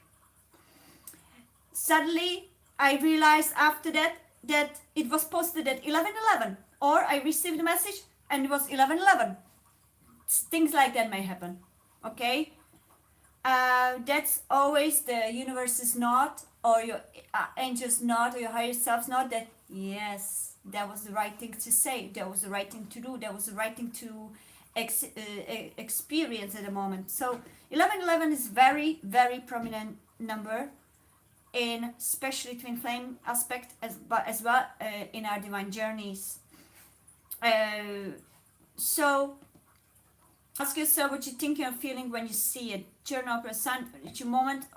It's, you are in the moment of manifestation. So when you see 11:11, make sure you don't think anything negative, that you don't let your mind start be monkey mind, but you are holding that space for that feeling or emotion that just happened during that 11:11, and that's the manifestation point, right? And that moment, hold this. If you start feeling monkey mind coming, block it off, because as what we say in the past streams, the first thought is your intuition, the second, double guessing or double thinking, is your mind trying to intervene, and the first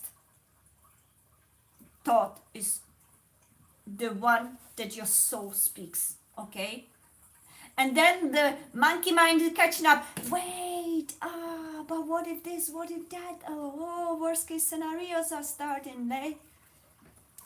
Limited perceptions are starting, and old habits and old patterns are starting. Hold that thought.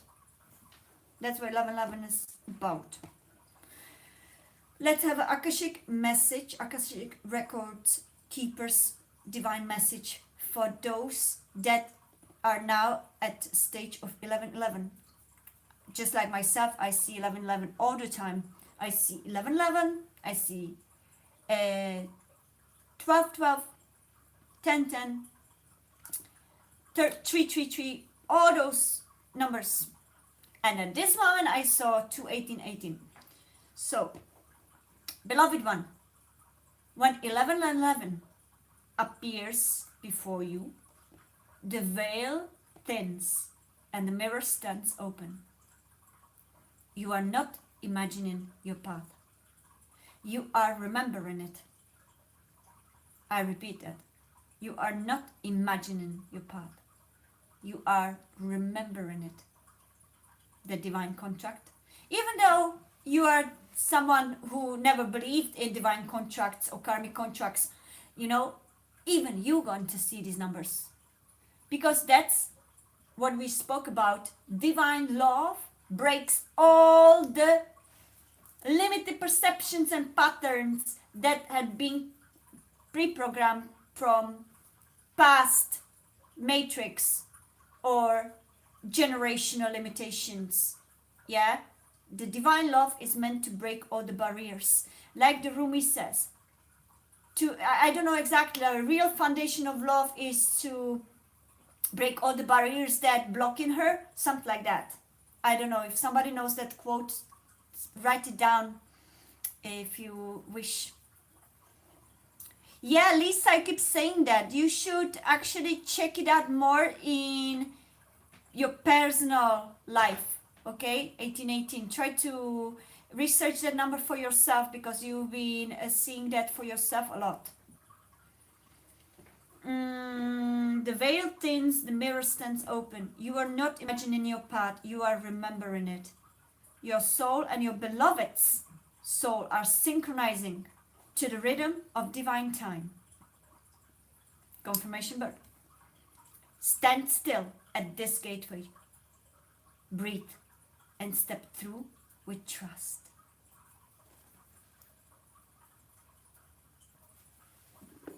Let's always bring this in manifestation, each number.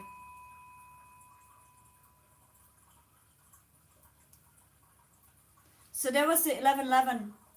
Absolutely beautiful way universe communicates with us.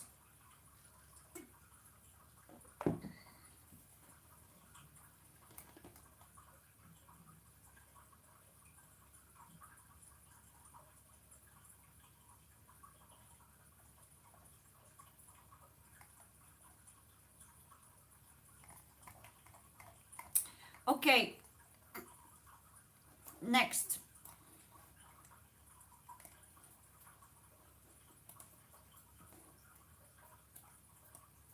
Hold on.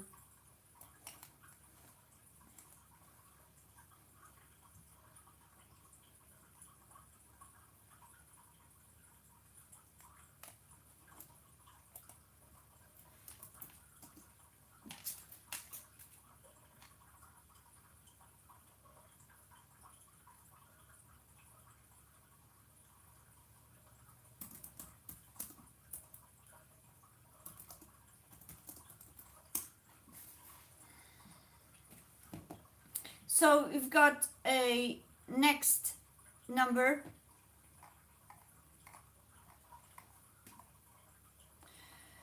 2222.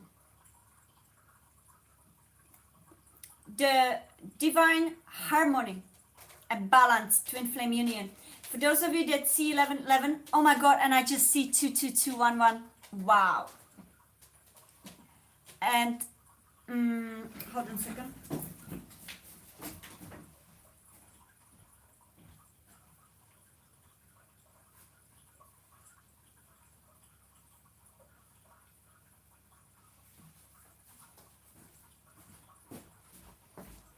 So, those who see 1111, like 1111, may be seeing also 2222, yeah, 2222. It's again divine harmony, balance, and twin flame union. 2222 is quadruple. That's a hard word. Reinforcement of the energy of two. So it magnifies what number two first is, yeah, we should say. It's a balance, yeah? Two, polarity, balance, partnership, cooperation, fate, duality, and harmony. If you see four twos, which is 2222, it's again mirrors, okay? So it magnifies the balance, the partnership, the trust, and the divine timing. So more you see those 222s, more it universe blesses you and acknowledges this divine path and divine moment. It is a moment of harmony and alignment. So if you're, for instance, with your loved one, or thinking of your loved one, or texting with your loved one, and you see 2222, it's a divine alignment. Your souls are fully aligned together.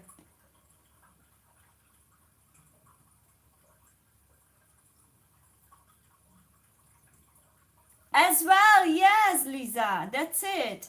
It signifies a powerful impending reunion, encouraging a focus on positive intentions. Yes, again, try not to let your monkey mind doubt it, okay? When those divine numbers appear, your monkey mind should be sitting still, eating the crisps or something, as I'm eating now. I'm not eating crisps, actually. These are some kind of like peanut little crisps. Very nice. I'm sorry if I'm making you crave it. I'm gonna send you energetically. And by the way, I love monkeys and I don't want to offend any monkeys. I'm sorry, the Animal Kingdom monkeys. I don't mean to offend you. So it is the number of harmony and alignment. Yeah, indicating that your path and relationship or divine connection that you consider your true love or divine love, not the karmic partners that are toxic towards you, but the divine law that screams within your soul, that is the one that you think about every morning when you wake up, the one that you go to sleep with in your mind, the one that is literally resident of your heart constantly, of your soul, the one that you cannot imagine live without, the one that you dream about and dream perhaps with. Yeah, that's the one, the divine love. You don't have to be physically together. Your soul knows. So, indicating that your path and divine connections and divine relationships are orchestrated by the higher forces. That it's not just the superficial whatever. It's divinely guided by higher forces. This number signals stability in connection and energetic alignment with your twin flame or soul mission. Okay? Thank you so much for your likes. I'm grateful to all of you. Energy breakdown. So, number 2222, we spoke about number 2 as a single number, yeah? We know it's a harmony, fate, duality, partnership. Number 2222 also amplifies these energies, creating a strong resonance of divine balance and supportive structure, meaning that you don't have to worry that it crumbles. It's already divinely structured and supported. If you start seeing 2222, you need to trust, just like you trust in your boss that he's going to order all the products that you need for your work. You need to trust the divine that they already built all the foundation that you needed along with your higher selves. For this to continue, whether you are in the middle of conversation, whether you are in the middle of decision to should I text her, should I not text him, or should I say that, should I reveal my heart or should I not? You see 2222. Yes, it's a divine scream. Yes, that's the time. Yeah, that's the 2222.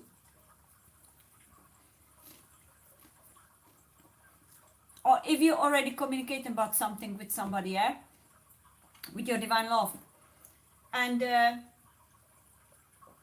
suddenly your monkey mind starts saying, oh, your conversation is going beautiful. Yeah, by the way, your conversation is going beautiful. You feel so elevated. Your soul is dancing. Your heart is dancing. Suddenly your monkey mind starts doubting. Oh, maybe I should backtrack. Maybe I should go back because, suddenly you see 1111 or 2222. Your angels and your higher selves are screaming, no, don't stop. This is it. This is the time. Yeah? And look, my throat chakra, yeah? Usually, and I need to clear out, when I'm saying something divinely guided like that, usually there are contrast energies that are trying to block that from being told because the shadow cloud is trying to intervene, but we are not letting this intervene.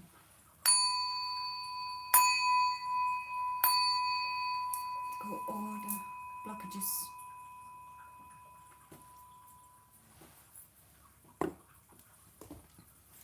So, yeah, it's on another level, definitely.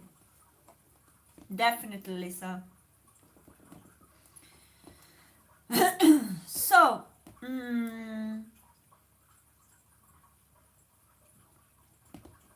so it's creating a strong resonance of divine balance and supportive structure encourages trust in the unseen forces shaping your spiritual journey. So it guides you to trust even if you cannot see it, even if you cannot point fingers to it. Trust the divine guidance. Just like I said with the boss, or just like, you know, the letters, who's 80s child? I am 80s child, meaning that I remember very strongly writing letters, posting the letters in the post box, and waiting for a week for a letter to arrive from someone. I love it and I wish it was coming back. Who, which one of you still remembers the letters and would like the letters coming back to this era? I do. I love letters. And recently I saw a movie, Pride and Prejudice. Beautiful movie, beautiful book. I also listened to the audiobook. I prefer audiobook from a reading book, but it's the same thing. It's the same thing, yeah. And who enjoys the letters? When I saw the way they write letters, and I'm old school or old soul as well. When I write in form of a letter. I cannot really write a short message. For me, it's like my heart wants to speak like a letter. Yeah, who does that feel that way?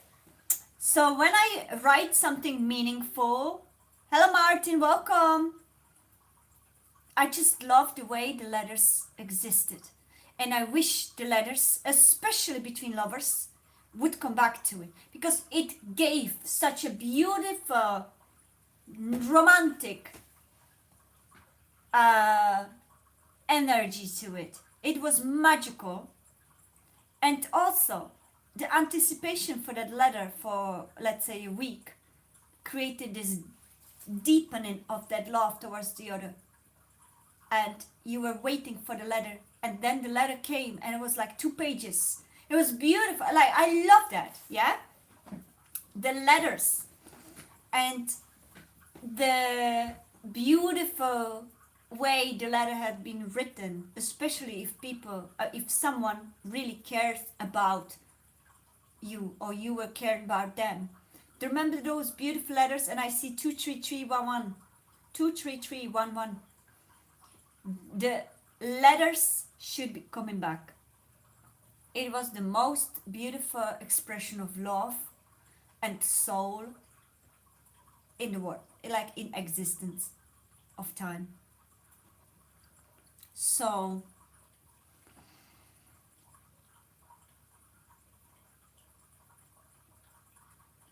that's also the energy of 2222, the beautiful partnership. Yeah,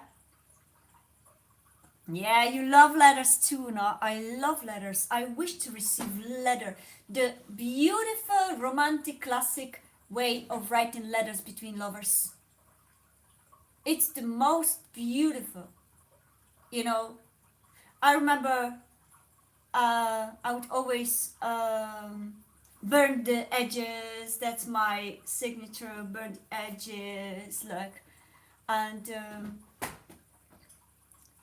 yeah, like letters. Wow, I love. That's the most beautiful expression of love. The messages.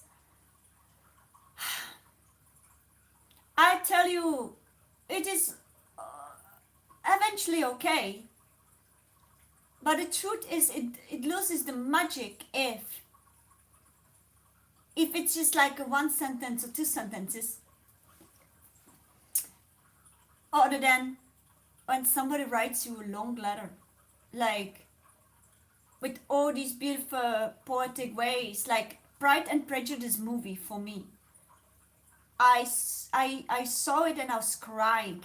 My heart was, yeah, absolutely the energy of that love that I described there. that's so beautiful and deep, soulful love. And the letters, I guess that's what I miss from those eras. Yeah. And I'm 80s child, yeah. So I was born in 80s, meaning like I did still catch it, but I was young to fully grasp it. But I still enjoyed it, yeah. But I was young to fully grasp it. I was born in beginnings of 80s, so meaning that for another 15 years perhaps the letters were still there, but then slowly it started to go to this internet thing, and that's why I'm so used to write long messages. When I care about someone, I write long messages because that's how I'm used to. My soul is old and I love to express old-fashioned way, like Juliet, like Miss Elizabeth. Well, Mr. Darcy was writing more, yeah. But I'm this Miss Elizabeth that writes like loves writing long. If there's a, you know, and that's what I miss about letters. This beautiful, deep, long expression. Because Matrix silenced that in man, especially. Oh, this is so. I don't know what guy friends are talking among themselves. Yeah. Oh, you're such a pussy. I don't know. I don't know if I could say. You're so pussy saying writing this. No. Oh, the girl is gonna laugh at you. No way. Quite the opposite. Yeah. Who's gonna laugh at you are those shallow hoes that don't understand depth of love. But the real divine feminine appreciates depth, sensitivity, vulnerability, and deep, long, beautiful expressions of love. Divine feminine absolutely appreciates that and loves that. That's what makes men men. So this matrix silenced that in our masculine side of the population, which is sad, and I believe and hope that in future it will come back, because it was such a substantial part of love in those times of Romeo and Juliet, Mr. Darcy, Miss Elizabeth, yeah, and all the other times. That's what created real depths between souls and real soulful conversations. But these messages and quick, fast pace of it's missing so much substance and depth, and a lot of messages has been buried in the past. That's my favorite song. That's my best friend. She always calls when she shouldn't. Sorry, Colin, I cannot take it from you. Yeah. Oh, I pressed the wrong place. Are we live? Yeah. Yeah, I put perfumes on the letters as well. I would. Yeah, that's exactly. Perfumes and all that. I love that. I love that. And I wish one day, to still see such letters, because as I said, this is not just like somebody would say, oh, it's so cheesy. It's not cheesy, it's deep. And who thinks it's cheesy is probably like a flat cheese. I'm not judging, but I'm saying it's not right. It's not true. The letters and all that came with them, all the intention, as you say, perfumes, or me, I was putting perfumes as well, or flowers in the letters. or burning the edges of the letter. That was my that was my touch always. I loved it. This is beautiful soul expression. Who does agree with me or who doesn't? So yes, exactly. It was for the sense of smell and touch. Now you cannot see it like in the messages. And love is about all these senses. Not only about reading the message or the whatever. It's about those smells. How does she probably smell? How does he probably smell? What perfume does he take? Poo poo poo. Now you get a red letter and you smell it. Beautiful. Absolutely gorgeous. So my soul is old-fashioned, and I probably lived in those times of Mrs. Elizabeth and Miss Elizabeth and Mr. Darcy. I love that movie, by the way. I love that. I love all kinds of movies like that, where the true, organic, deep love is portrayed, still preserved. And we must be grateful for these movies, because if we didn't have these movies and the books, what would we have now? Shallow. So that's what the divine number 2222 wanted me to speak about. It's all about energy. Yeah. It was deeper than the text message, definitely. Sue, we're on the same line. For sure, for sure. How much we would love our loved ones to send us a letter. Now, Sue, we would love that. And to receive all that beautiful scents and fragrance of them and all that. Absolutely. That's the exchange of all the soul, and that's priceless. Priceless. So, and we can manifest it back. All of us that still feel it, we can manifest it back into this era. It's about starting it and doing it. And I'm still open to it. So it encourages trust of unseen forces shaping your spiritual journey.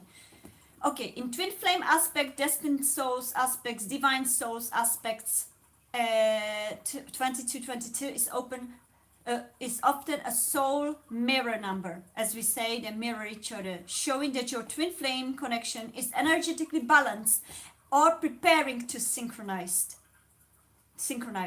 It may appear during periods of separation as well, or testing, as we spoke about the testing, yeah? Reminding both twins that divine timing and alignment are at work. It encourages patience, trust, and focus on personal growth while awaiting union. So it's all about divine timing. As we say, once meant to be will be. But I must say that's what I felt also during that. A lot of people say what's meant to be will be. Yes, definitely, and I say it as well. The difference between me, or perhaps you, Sue, or those that truly read signs, synchronicities, and divine guidance and guidance of our souls and hearts. There are those that sometimes, I guess, say it, but what they are covering behind is the fear. They ignore all signs or synchronicities, and they just don't want to look, let's say, at certain sign synchronicity or certain nudges. They are still fully, let's say, I don't have any concrete examples, so I don't know, because it's not my situation, but we there are those that hide behind it. That's what I will say. There's a lot of people, like, let's say, I don't want to say my mom, but let's say people who try to hide behind certain words just because they don't want to face the certain action that need to be taken. So we need to discern between how genuine we are and how aware we are of those signs and synchronicities that are there showing us, and our soul is whispering to us, our heart is showing us as a compass, as we spoke, whether other than or no. What's the contrast? Our fears, our monkey minds, our doubts, or gossiping friends, or rumored friends, or friends who try to sabotage, or our own self-sabotage is trying to portray it. So there's this discernment where we need to be aware what's the true, what's truly going on energetically. I feel called to shuffle during that. So let's read practical guidance, yeah?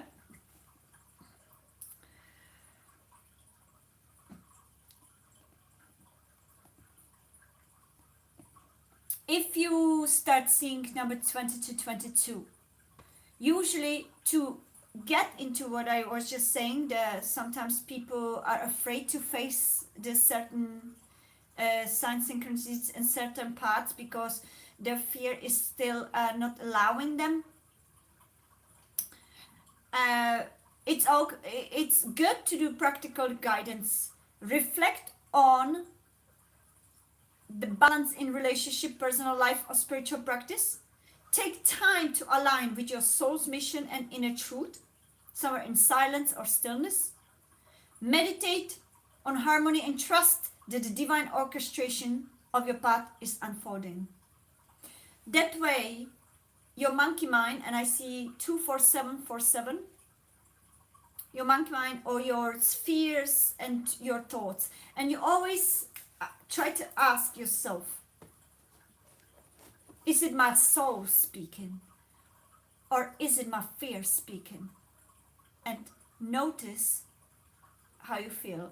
If you start feeling real anxious, that's your soul, that's your monkey mind speaking, and your ego, your fears and all that. If you start feeling this calm and peaceful alignment, that's your soul speaking. Akashic Records channel message for the number 2222. Beloved one, 2222 is a beacon of balance and divine alignment. Your soul and your twin flame, divine love, your true love, are mirroring one another, even in distance or silence. Trust the process, honor your own growth, and know that the universe is orchestrating your reunion and your journey with perfect timing. You are supported, loved, and guided every step of the way.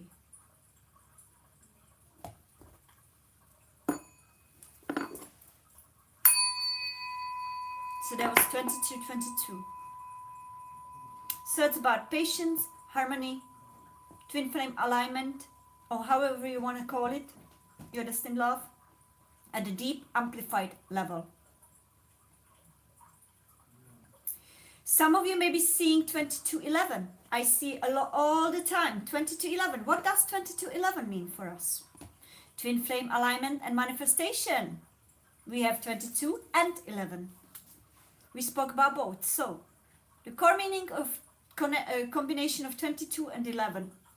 2211 combines the energies of 2 and 1, amplified and repeated to signal partnership, divine timing, new beginnings, and manifestation of your highest path. It's a number that encourages both trust in the spiritual flow and taking inspired action to create alignment in your life and relationship. Yeah? So trust in spiritual flow, 22, and taking inspired action to create alignment in your life and relationship, 11. The number 2, as we say, is balance, harmony, cooperation, trust, partnership. Number 1 is leadership, manifestation, new beginnings, and self-empowerment. 2211 emphasizes co-creation with your twin flame. That's where you come together and co-create. Not just one-sided, but both meet in the middle of the bridge.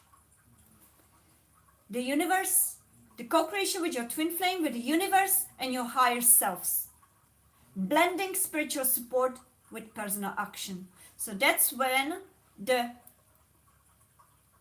astral versus physical meet in the middle of the bridge. 2211. When you start seeing 2211, it's time to put it into practice. Just like we spoke about driver's license. You passed the test, yeah? You know all the theory. Now it's time to put it in practice. So that's 2211. Encourages recognition of cycles ending and new opportunities beginning in that particular connection, and ending cycles with all the karmic people, situations, and limited perceptions, beliefs, and whatever is blocking this new alignment that you and your soul feels to be, whether it is with another love, with your divine love, or whether it is your divine career, divine dream, or whatever you have, divine journey. In twin flame aspect or divine souls aspect, 2211 often appears when union is approaching energetically. But the journey requires trust, inner work, and patience. Signals alignment of heart, mind, and soul between twins or divine souls. Reminds both individuals the divine timing is perfect. Even if the physical connection is delayed. So, whatever there is in the physical world, don't let it discourage you. If universe shows you what's going on, don't listen to anybody else's gossip. Oh, it's too good to be true. How can you believe this? You know, it's whatever. As I spoke in previous times, you know, they don't know your path. They don't know your journey. And they don't certainly know your soul. You know, all they know is the shell that you show them. But they don't know your inner beingness. Sometimes not even we know it. We are growing into it, or we are rediscovering ourselves. So how can they know what our divine path is supposed to be? Therefore, the divine numbers are here to show us what the true alignment is.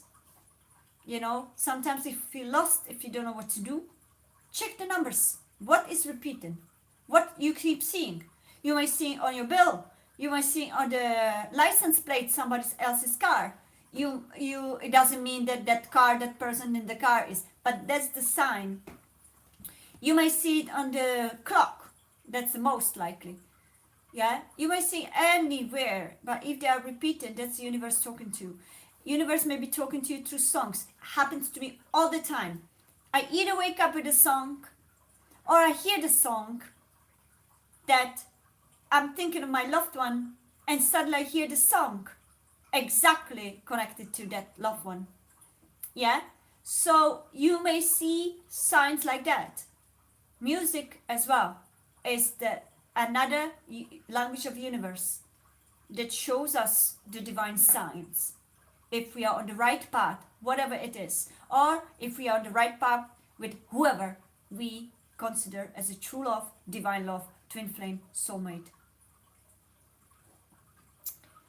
So that's the divine timing.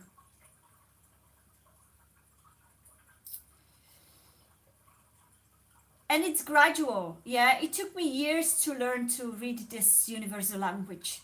Yeah, we all learning, and more you start paying attention and being aware, more these signs will appear.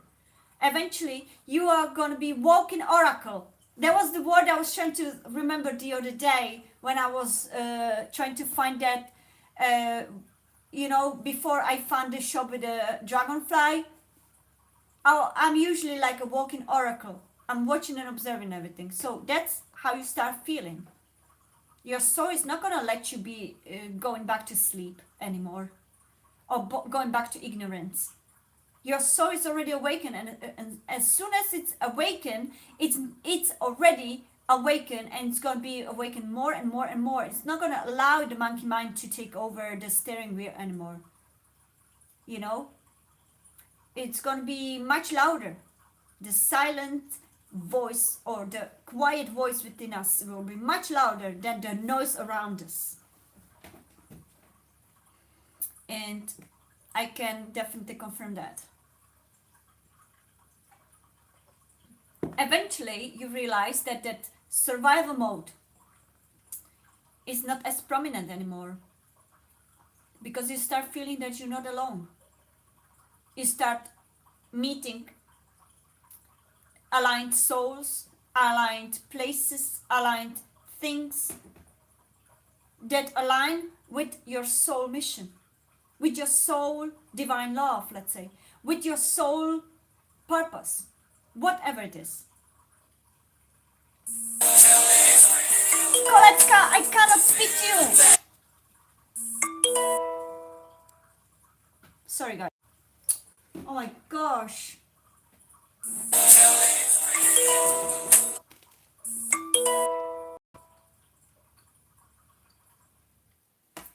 Wait, everybody, I have to text her because she's gonna keep calling.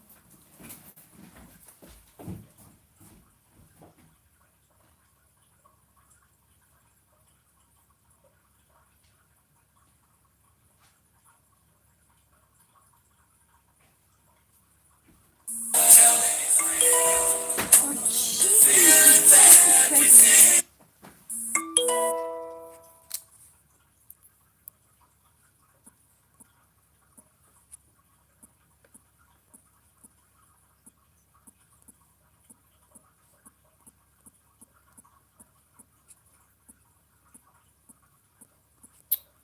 Sorry, guys. I hope we are there.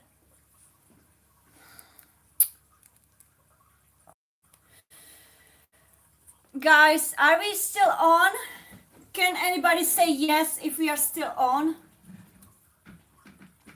Yeah, we cannot go back to sleep, so I can feel it. Are we still on? Can somebody say yes or send some thumbs up or something? Yeah, me neither too. I can't go back to Matrix either. This is ridiculous. Like, it would be like a prison.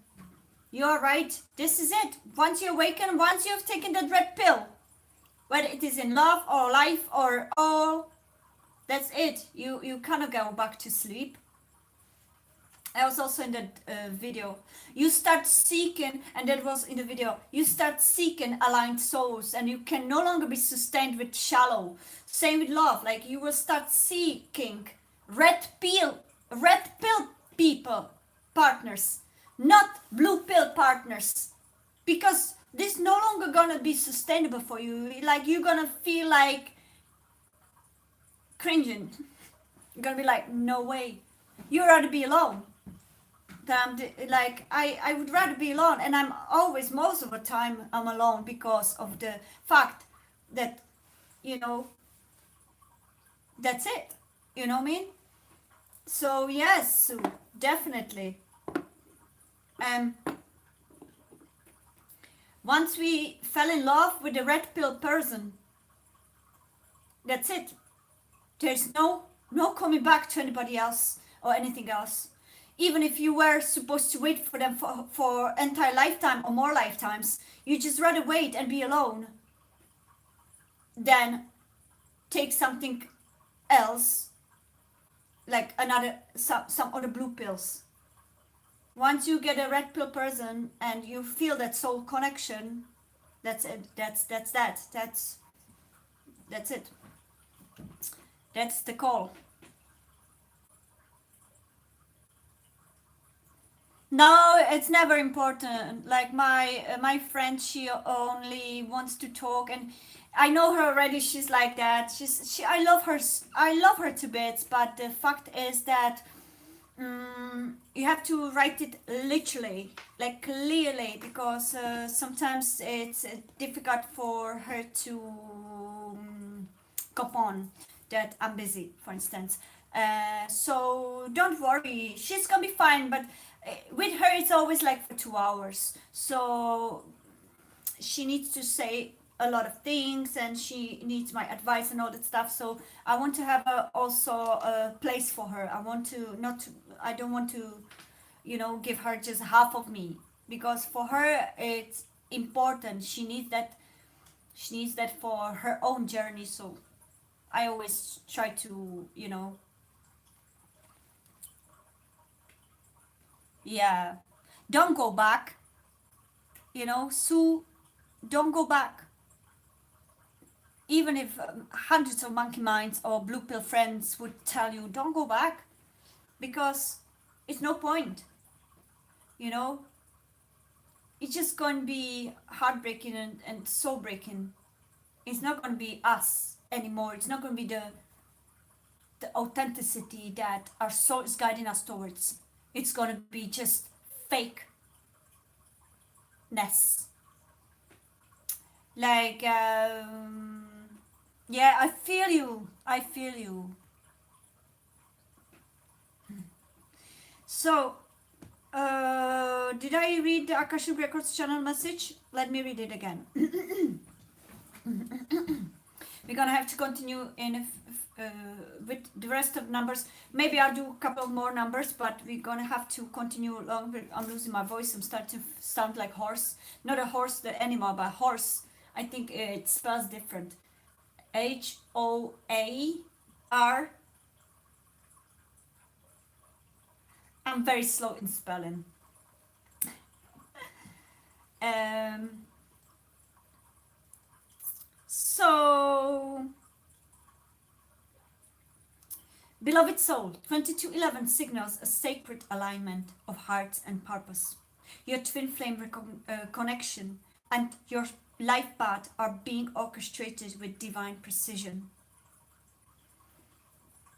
Trust the timing, honor your growth, and take steps that resonate with love, clarity, and intention.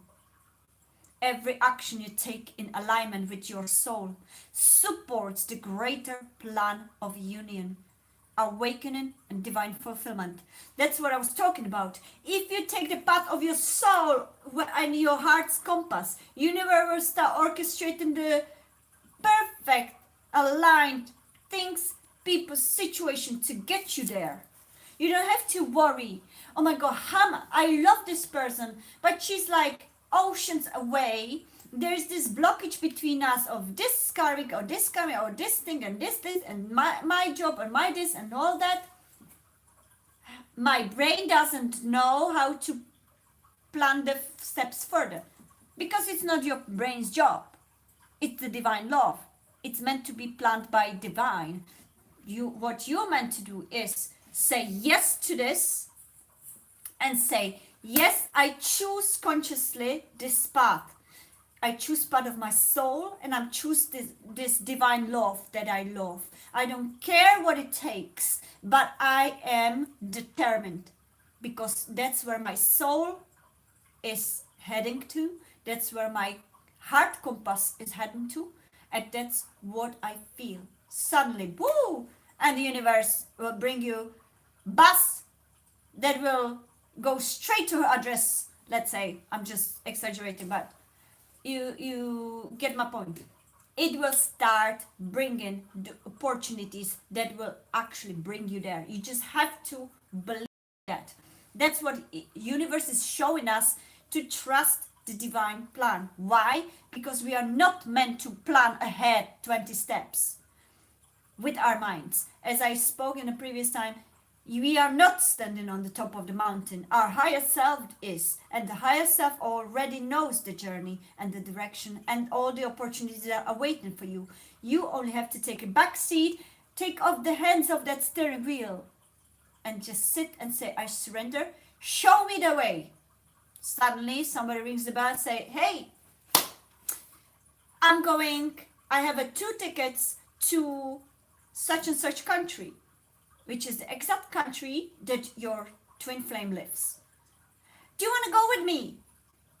Because my friend cannot make it, so I have an extra ticket. Do you want to go with me? Yeah, your mate will say, and you say, oh my gosh, should I take or should I not? Universe is screaming, oh my God, we brought him to you. What are you asking about? Of course, take it. So that's how you're going to start having miracles around you.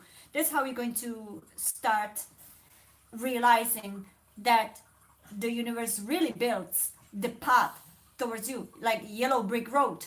Yeah?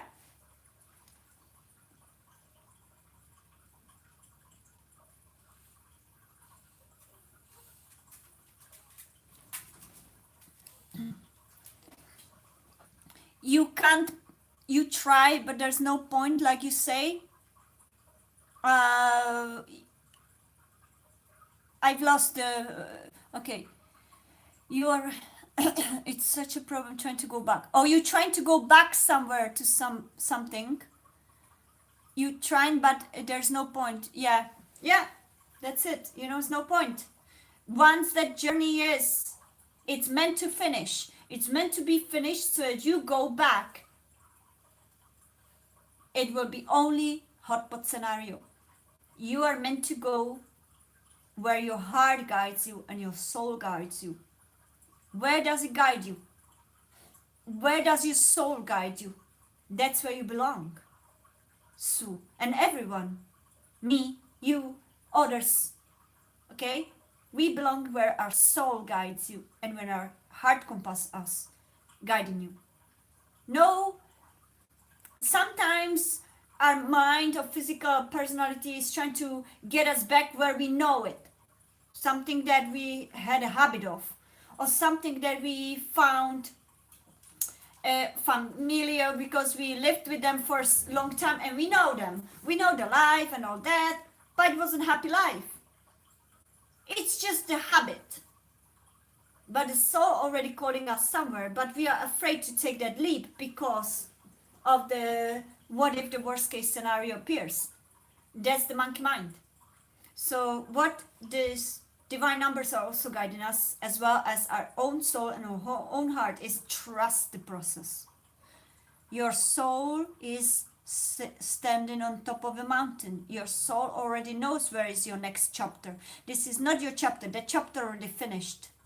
Your chapter is the next one that your soul is guiding you already. Your heart is already pointed at. Okay? And you're meant to just learn to take that leap. Oh, love you. Come, you gorgeous. Hiya. Hi. We'll say hello to everybody. We're going to say he feels sorry for himself again. To the Matrix, for instance. Yeah, same thing. I can't go back to Matrix, and you cannot really go back to my. Yeah, you are. Say hello to everyone. It's my baby Sammy. Yeah. What would you like to tell them? Tell them some deep message. Yeah, go with the flow, isn't it? Yeah, I know. Go with the flow, he says. Go with the flow. Follow your heart. Follow your highest excitement. No, gorgeous. Follow the highest excitement. Once you eat a red pill, or once we eat a red pill, that's no way back.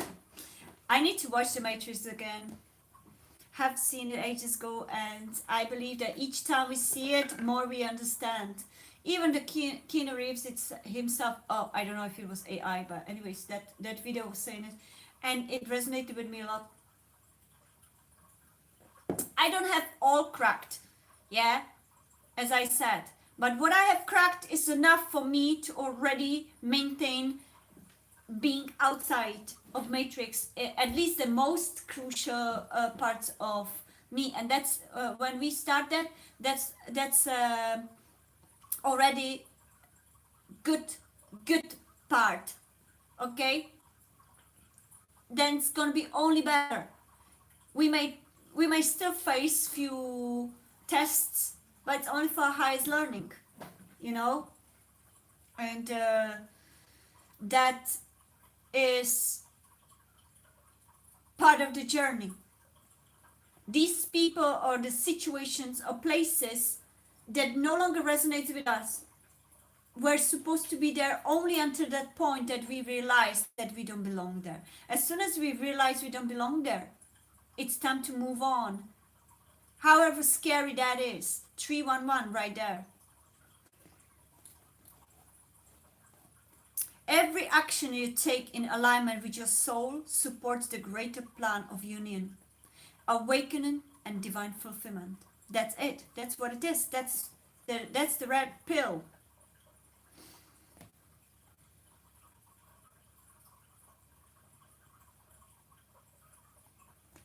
So, okay, what number, guys, do you want me to read next? What do you see the most? Does any one of you, or actually we have two people, see at the moment, let's say number 321 or 1211? What kind of numbers do you see lately repeating?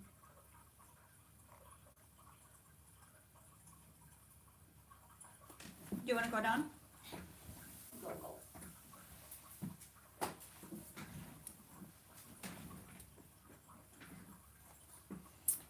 Okay, let me read. Did we read 1212? We read already 1212, right? So we said 1111 is portal to awakening. A 1212 is ascension activation also. Okay, so let's read 1212. We read 2222, and now we're going to read 1212. Does any of you see 1212? I see it also. So 1212, the ascension activation, it signifies spiritual alignment, awakening, and mission clarity. If you see 1212, number one again is new beginnings. Number two is harmony and partnership.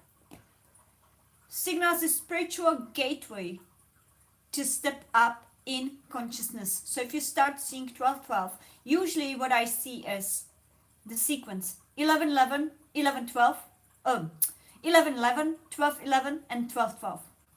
And now I saw 31333. So it's a spiritual gateway that step up in consciousness, meaning again that you are, yeah. Do you see anything else other than 333, Sue?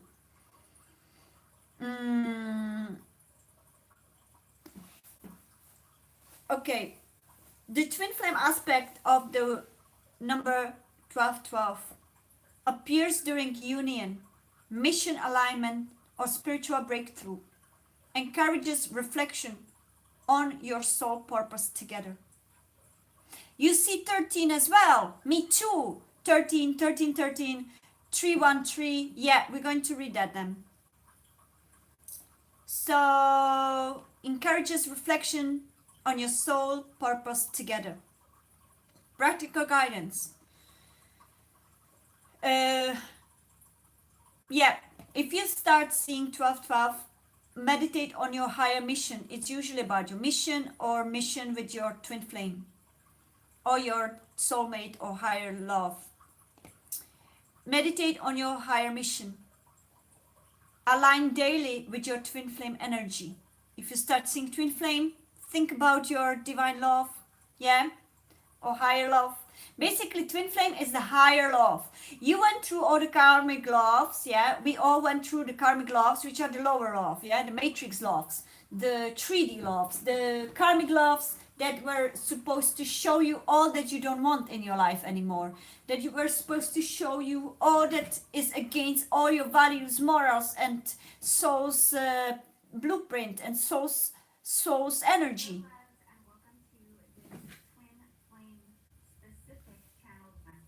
Oh my god. Wow. We are just talking about, wow, that's the universe. We are just talking about twin flames and the the stuff, the YouTube just chose some random videos saying, hello, welcome to my channel. We are talking about twin flames. Wow, you see? Yeah, you go, Sue, you're on twin flame journey.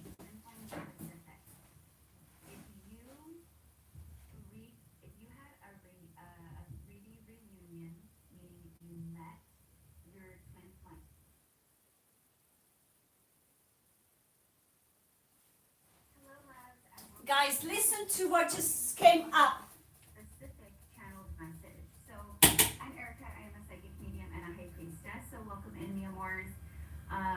Welcome Can back. You hear it? You guys returning. I am a twin flame, so a part of my soul mission and soul purpose here is to be a way shower for.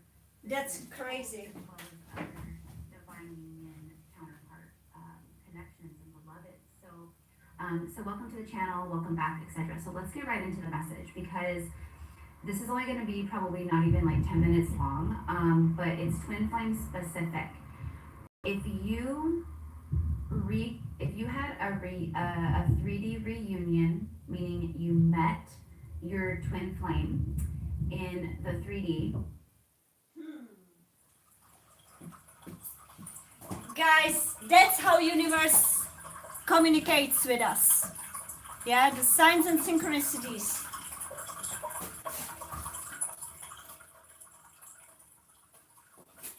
Incredible. Incredible. I love that. Wow. Okay, Sue, there you go. There you go. Yeah, that's a twin flame numbers. So you are either on twin flame journey. You don't have to call it twin flame. You can call it soulmate, true love, higher level connection, higher love, divine love, whatever comes to you, but that's the same, okay? Higher love between the two souls that were destined together. Because 3, 3, 3, 13, 1, 1, 1, 1, 12, 12, 11, 11, 12, 12, a lot of 13s, same. I'm the same. I see all these numbers right now, all the time, and I am on this divine union, twin flame journey. So, welcome to the welcome on board. So okay, we are talking 12 right now, then we are going to talk about 13s. I have it prepared because I prepared all the numbers that I've been seeing as well. And have you heard it? Yeah, wow. Yeah, that's it. That's all I'm going to say. Do I have any more tea? No. I'm a little bit hyped because I drank like 2 cups of mate. So I don't know if I'm gonna sleep tonight. Oh no. So anyways, if I get hyped, that's it, yeah. I'm gonna try to eat it up with these beautiful crisps. These are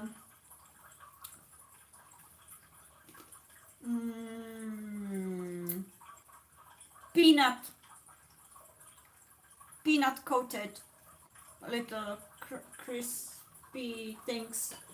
I don't know how to say. That's how it looks.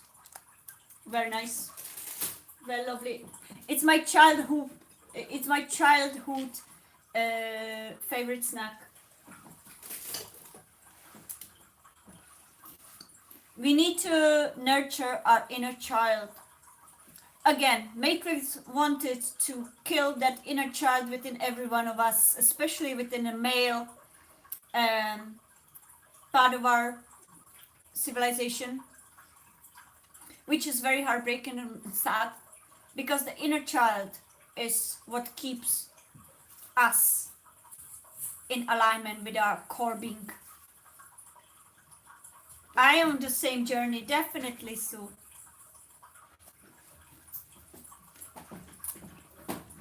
So,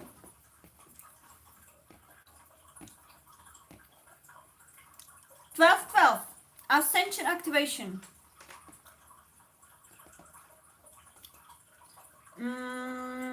And by the way, when we spoke about the dragonflies, butterflies, these are typical twin flames, high-level soulmates, high love, spirit guides, animal spirit guides. If you see those beings, these are always present. Where your twin flame journey, and I see 3-1 again. I'm going to do that. Did I do 3-1 actually? Because you know the 3-1 divine number, 4-1 as well, is like countdown. 3, 2, 1. Now go for your divine journey. So if you see 3-2-1, literally your journey is behind the corner. It's literally there. You just have to run. So if you guys see 3-2-1, that's the countdown of the universe saying that's where you go. Just move on. You are there. It's there, right there in the reach. See. Step-by-step alignment and action, 3-1, is number of progression, manifestation, spiritual timing, and encourages you to move forward in a conscious step-by-step way. Trust in both your intuition and the unfolding of life. The universe is signaling that you are on the right path. That alignment comes to action combined with reflection. That's the number 3, yeah, by the way. Action, communication, connection. With one connected with your manifestation. So manifest your communication. Manifest the connection through action and creative communication, connection. Yeah? Creativity, guidance from us and the masters, and energetic support. The universe is signaling that you are on the right path, but the alignment comes to action combined with reflection. Energy breakdown. Number 3, creativity, guidance from the ascended masters and energetic support. Number 1, action, new beginnings, personal power and manifestation. Number 2, balance, partnership, trust and divine timing. If you keep seeing 3-1, everyone, that's it.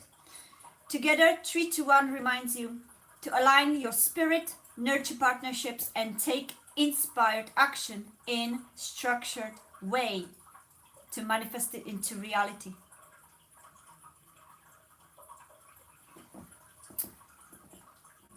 Polish flag has been part of your life. Okay. I don't know what that is. I'm not Polish, I don't know.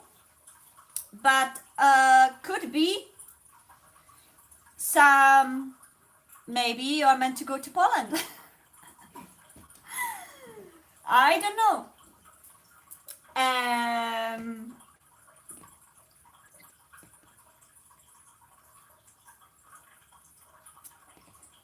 Twin flame aspect appears when decisive steps are needed in the twin flame journey. Signals that energetic alignment is ready, but a physical and practical action is required to support union or spiritual growth. Encourages balanced communication, trust, and inner clarity before moving forward. So, yeah, this is very much about action. Practical guidance. Break down big spiritual and relationship goals into manageable, intentional steps. Meditate or journal before making decisions. Align action with intuition. Observe synchronicities. They are confirmation you are moving in the right direction. That's what I say. Like, always manage the synchronicities.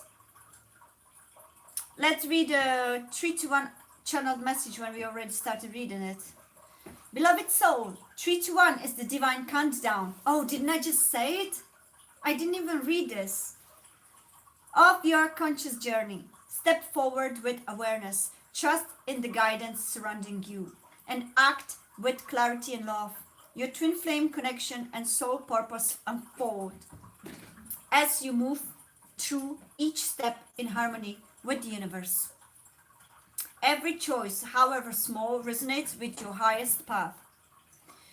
So the 3 to 1 is also one of the major numbers in alignment with your true divine path and divine journey. Especially when it comes to your divine loves or twin flames, soulmates, or any form of divine love. Okay, let's go back to 1212. Oh, we said already 1212. The Akashic message for 1212. Step into your highest self. The universe and your counterpart move in harmony, 1212, right? Your path is sacred. Your love divinely guided. Okay? So, if you see 1212, you are divinely guided with your loved one already, whether energetically or physically.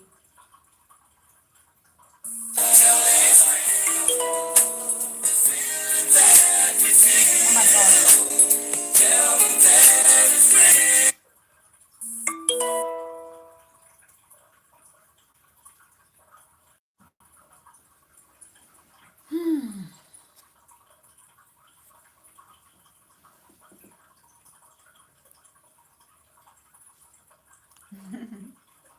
All right, everybody. So, are we on? I just received a call again. Okay, let's read 1313. Or number 13 and 1313.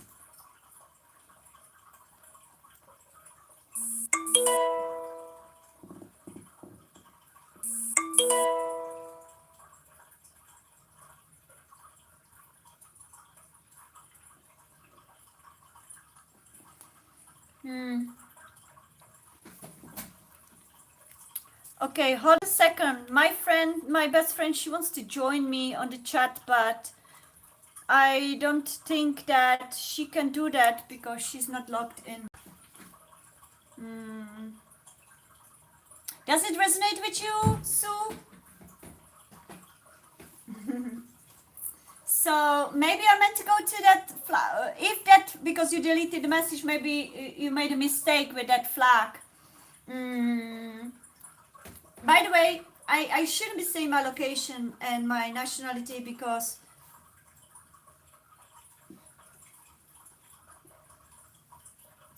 yeah, yeah, maybe that's why. Maybe you were meant to experience that for higher learning, you know, because sometimes the flags are very a part of the synchronicities and signs, just like animals and all that. What does it? Okay, Sue, you're the only one who communicates. What does it show when she calls me? What happens with the chat? Does it buffer or what does it what does happen? If I pick up a phone, I don't want to lose this stream, but I cannot really text her any other way other than just pick it up and say, I'm not great in smartphones, honestly. I have it because I'm a more or less mini little public fish. Very tiny one.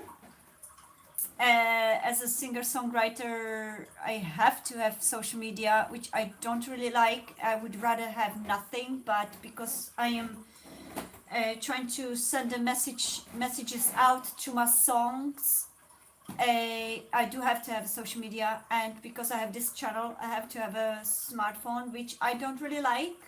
I don't trust these things, but I don't really know all that the smartphone can do. Unfortunately, I'm not as skilled. So I wish I would know how to do two things at the same time on the smartphones, but I can't. So let's leave it that way. Mm, so if you feel that there is something better for you, anybody, yes, Sue or whoever there, if you feel that there is already something divine aligning for you at this time, something or someone divine that you feel connected with your soul, with your heart, and exact the way they are described, watch the signs and synchronicities, everything that tries to appear for highest good of all. Yeah, I understand what you mean. Yeah, you can email me anytime if you want. 331. That's why also not saying where I am. Yeah, they're my neighbors though. And my best friend, she's Polish actually. Nothing happens. You still see me live. Okay, interesting. It doesn't disconnect. Wow. Okay. I may probably pick it up when she calls next time and just tell her that she needs to log in if she wants to join. I told her 100 times, but anyways. Let's go. Number 13. Okay, let's go for number 13 and then 1313, which is amplification. So for those of you that see number 13, like myself, you see them, Sue, and whoever is watching, if you see number 13 or 1313 or even 1331 or any of that, okay?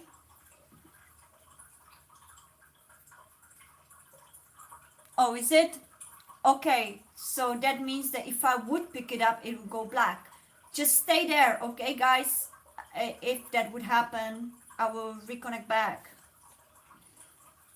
So, number 13.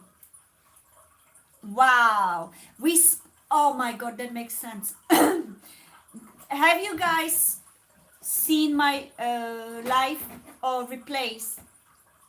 When I spoke about the Ophiuchus is 13th sign and then the number 13 is, and I see 333 right now, yeah? When number 13 is divine feminine number, do you remember that, guys? Number 13 is divine feminine number. That's why the Matrix and the shadow governments demonized it and said that it's dark. Friday the 13th is the bad day. Everything's gonna go wrong. It's the demonic. No, it's quite the opposite. Number 13, if you watch my Ophiuchus, is a sacred divine feminine activation number. If you see number 13, transformation, rebirth, and sacred feminine power.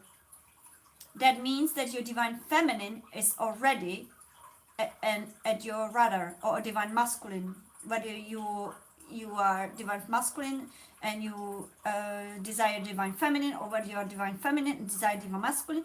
Number 13 is the divine sacred feminine power. It could be also divine feminine within us. So each one of us, whether you are man or woman, have both yin and yang. That's why our faces look different on one side or another. Okay, this is my left side and this is my right side, meaning this side is divine feminine, this side is divine masculine. Every one of us has it, yeah? So the number 13 represents the death and the rebirth. Something old is dying and something new is rebirthing. Transformation. There's cycles of renewal. So some old cycles are dying and the new cycles are starting or renewing. Okay? It's a powerful spiritual number tied to breaking old patterns. We spoke about it. Releasing fear and stepping into higher consciousness. Where does it lead you? That's where you're meant to go. What it guides you to release, or what no longer serves your highest good, what no longer serves your higher alignment with your soul and your divine heart compass and your divine path. That's what is asking you to release with the number 13. Yeah, connect deeply to your divine feminine energy, the divine feminine power. And if you are whoever's watching divine masculine, that means that your divine feminine is already aligned with you on a spiritual energetic level, and it's coming into fruition, and it's coming into physical union. While some tradition mislabel it as unlucky, as I was talking about, in truth it is sacred number of a divine feminine. I was talking about it. Lunar cycles, do you remember I spoke about it in previous lives? Lunar cycles, as feminine, and our periods every month are the real calendar. Okay, we carry the sacred codes in those periods where we are activating the divine feminine power on collective level. They demonized also the females' periods. They make it into something disgusting. That they made it, especially in men's minds, they made it as something disgusting. If a woman has a period, some immature men, yeah, they start feeling disgusting. Oh my God, you have a period, blah, blah, blah, blah, blah. But it is sacred activation of all collective. If the divine feminine didn't have a period, this existence couldn't be. Because the divine feminine, with her period, literally takes all the collective cosmic energy that is toxic darkness into her, and through her sacred body alchemizes it through that process of the period into releasing. So when the feminine goddesses, which is all of us females, feminine goddesses have period, we are the living sacred activation and alchemists of entire cosmic darkness and to light. Yeah, we are absorbing all the toxin of the collective dark clouds energy through our sacred body. We releasing that, we alchemizing it into sacred power and healing power and the divine light, and we release it all that no longer serves the cosmic collective energy into the light. So the divine goddesses, every woman in history and in tribal places that are still connected to the cosmos are praised and are honored in those times of their periods. And the goddesses in old goddess times, yeah, god times, means I even believe in a Buddha. I don't know, I don't really know all the religious exact, but the goddesses in the times of period were sacredly protected by men, like by gods, in their protective place, honored and cherished until that period ended, because it energetically is very heavy spiritual alchemistic process. That's why we change moods, that's why we have all these imbalances and hormonal energies, because we are absorbing the entire cosmic dark energy that men are not even aware of what's happening for us. And they'll still choose to abandon us during these periods, judge us for our moods or for whatever's happening. At this era, in previous eras, they were all aware how difficult that journey of alchemizing the leap into the gold, the literally divine goddess during the periods, that's number 13, is the living alchemist. I wish I had more English words for this, but I can't. Living alchemist of all the collective cosmic dark energies that all the humanity created with their thoughts and negativity. The divine feminines absorb it through her divine sacred temple, alchemizing it into healing power, light power, and then release all the toxic energy of entire humanity and galactic existence into the light. And after that, all is much lighter. So, for those of you males out there, realize that those periods are sacred alchemy. And the women, your divine loves, divine feminines, should be protected by you, cherished by you, and taken care of by you, instead of judged, ridiculed, or belittled, or whatever you do with them when they have a period. Oh, you're disgusting. Realize these divine goddesses that we are have a major mission, and without that alchemy, this world wouldn't be rising forward and higher. It wouldn't have this healing energy, which is then spread all over, which all the beings, men, women, everyone benefits from, because we literally clearing out the negative energy. So it has to be said, because I've seen, witnessed, heard so many misjudgments of this. And if we go way back to Lemuria times, Atlantis times, Tartaria times, and other higher civilization, this is the most sacred time.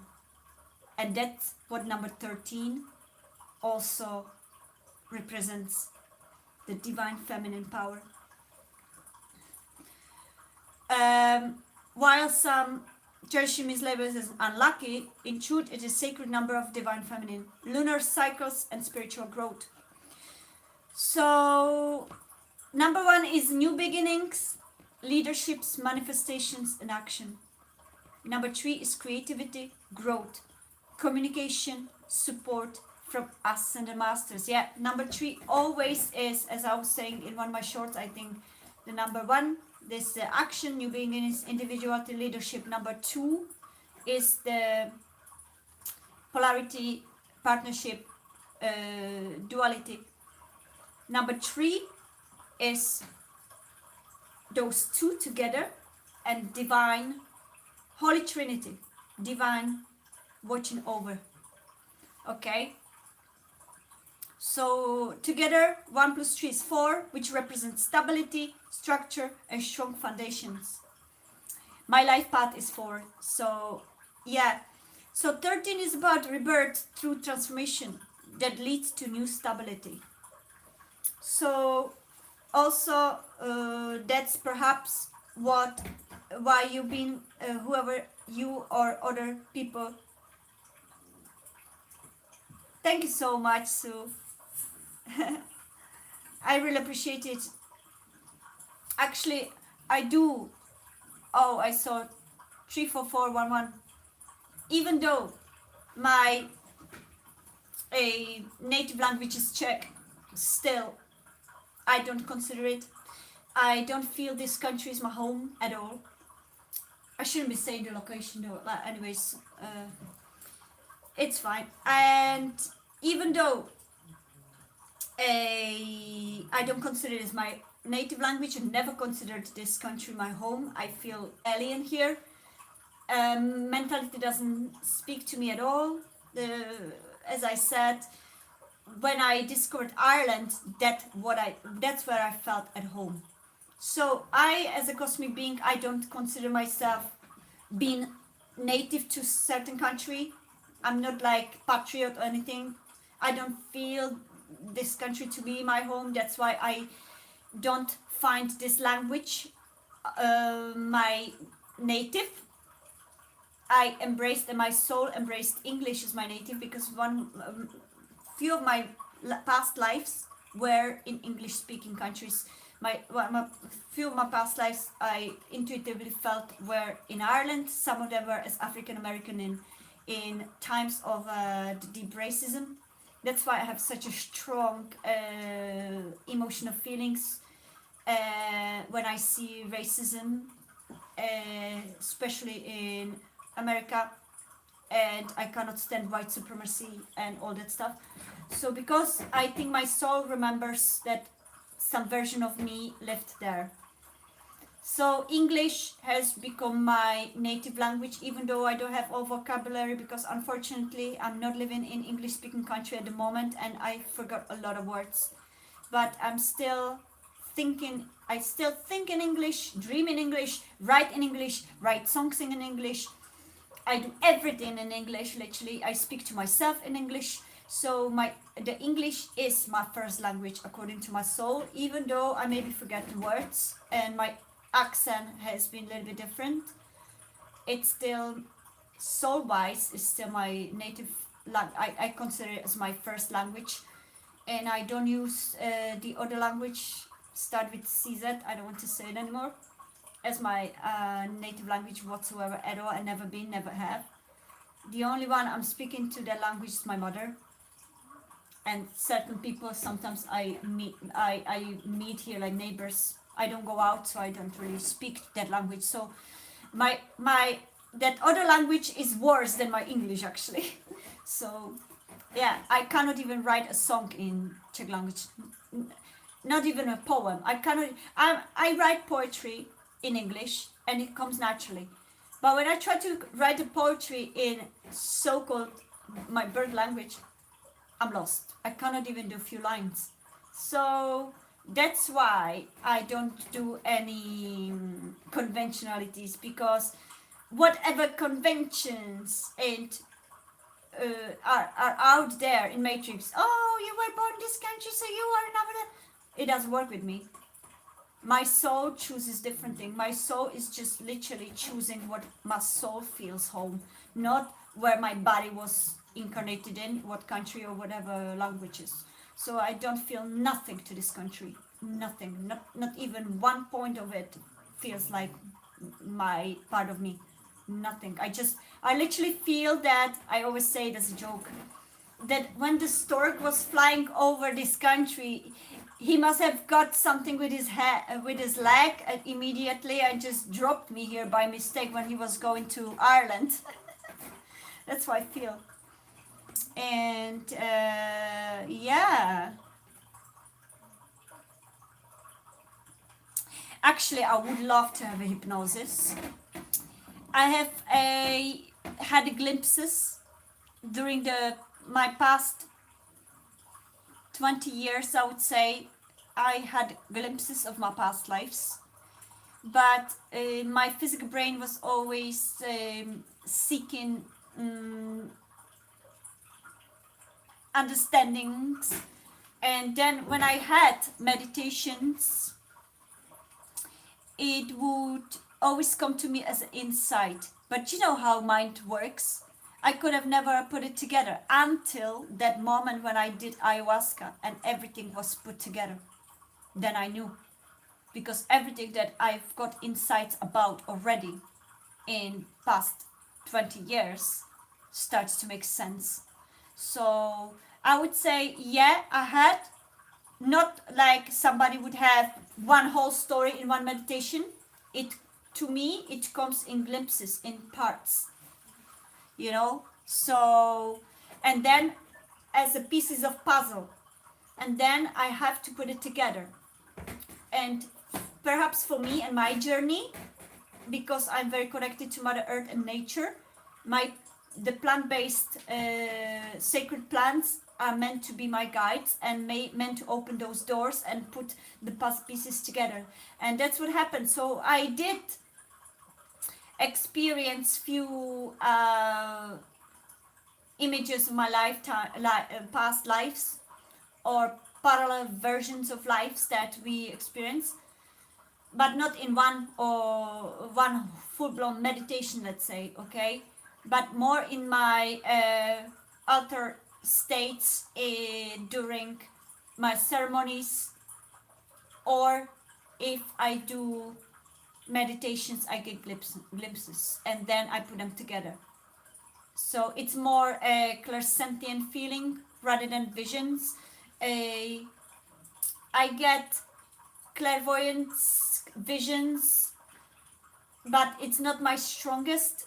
We all have all, but it depends which ones are more prominent to our journey. And those that are prominent for my journey, particularly at this moment, is clairsentience. I'm very strongly feeling clairaudience. I hear things, and telepathy, and the others are weaker, but from time to time it depends. And I shouldn't be drinking coffee. Nobody that wants to follow the actual oracle's journey shouldn't drink coffee, and I do drink coffee lately, so that also is not great for this, so I need to change that. Isn't it? Yeah. Here, like, how do you call when you have suddenly, ow, that kind of a spasm? He must have gotten spasm when he was carrying me into Ireland, and he dropped me by mistake in this country. That's what I always say, because that's how I feel like. I feel like alien here. Honestly, I feel like I want to run away. I don't like anything about this country, and nothing, and I'm trying to work on it. I worked a lot because maybe because as well my inner child experienced a lot of trauma in this country. Maybe it's something to do with that. But I'm working on acceptance, and I believe that I did, because I don't want to be part of the matrix with the resentment. So I'm working on that, and I think I was successful, especially past year, to work on it through the deepest depressions, which we always get liberation through the deepest bottom. And yeah, it doesn't mean that I feel home here, no. I just accepting the fact that at this moment I have to be here for a certain period of time, because maybe I'm meant to still give or receive something, I don't know. So sometimes maybe you guys felt that way, that you didn't feel home, or you felt absolutely disaligned in certain country, but you perhaps have no chance to leave that country, for instance, at this particular play or situation, whatever. So maybe it's all for higher learning, that we have to stay here for a certain temporary period. So that's why each time people here are very judgmental, so they always like pessimist and judgmental, so they always like, yes, you staying here, and I'm like, no, I'm here temporary. I'm only temporary. And like, yeah, sure. And I'm like, no, I'm temporary. I always say I'm temporary here. It's also by manifestation, you know. You manifest what you say. Your words become things. Your thoughts become things as well.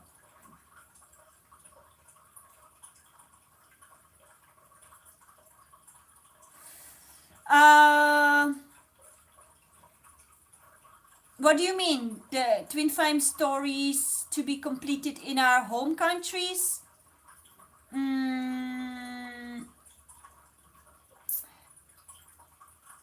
I don't believe, well, I don't know how you mean that. Could you be more specific? Because let's say, I don't know about you, but let's say, I don't want to speak in public about my personal love because of the safety and all that. and respect. But usually twin flames are from different countries. Usually it's seldom that they will be close, could be, but most of the time they are usually on the opposite globes. There are usually huge age gap. There is usually a cultural difference. There are usually societal differences, because all that is meant to be broken. The barriers are meant to be broken through the love. Yeah, just like the Miss Elizabeth and Mr. Darcy. Yeah, they were from a different culture, whatever, societal, and everybody was prejudging them that they had to follow some certain whatever's in those time. But what won was their love and their hearts, and they didn't care about whether one was rich or poor, or whether one was from that place or another place. So that's usually what is the twin flame connection. Usually the big differences that they have to work through. Okay, usually the love wins over all these differences, and usually they are from the opposite sides of the globe, which in my case is true. So I don't know in your case, but that's usually what happens. What we are meant to complete, I guess, in our home countries is the healing of the past childhood traumas. That's why we have to stay. We have to close down the chapters that has still lingering from the childhood.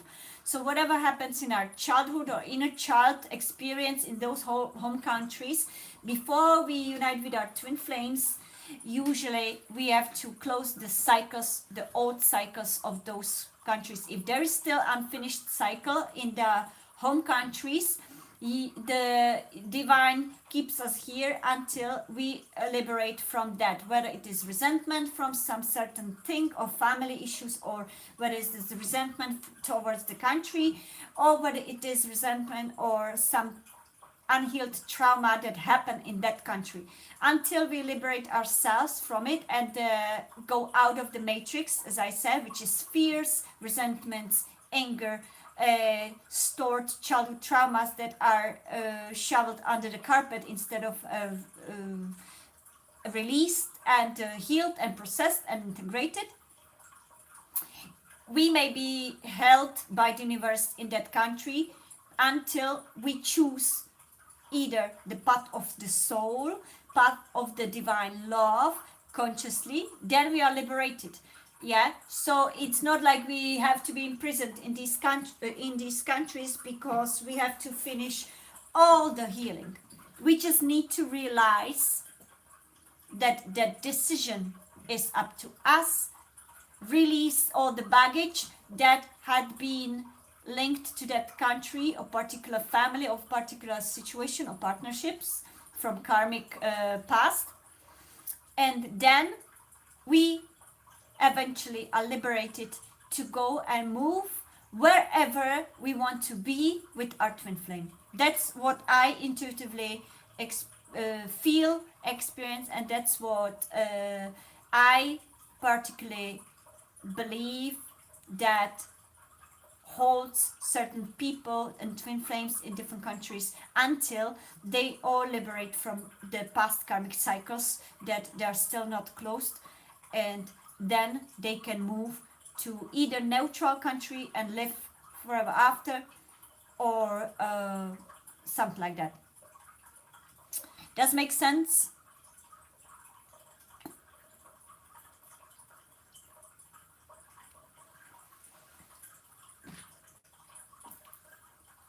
But I don't know if you meant it this way. I don't know what do you mean twin flame story to be completed.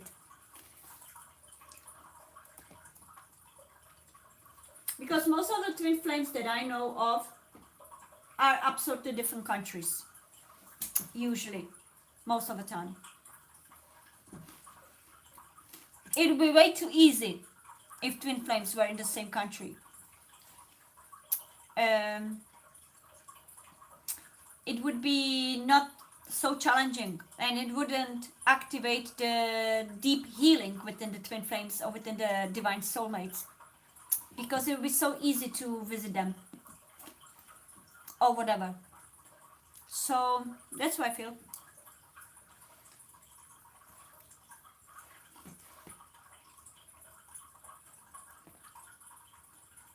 So twin flame aspect, yeah, yeah, that's it, me too.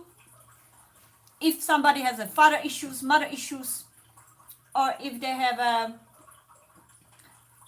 old childhood trauma somewhere else, uh, also if your first love, let's say, had been in your country and affected you so much that you carry that baggage all the way through all your age and relationship into the future, certain old patterns or mindset, let's say, because that person hurt me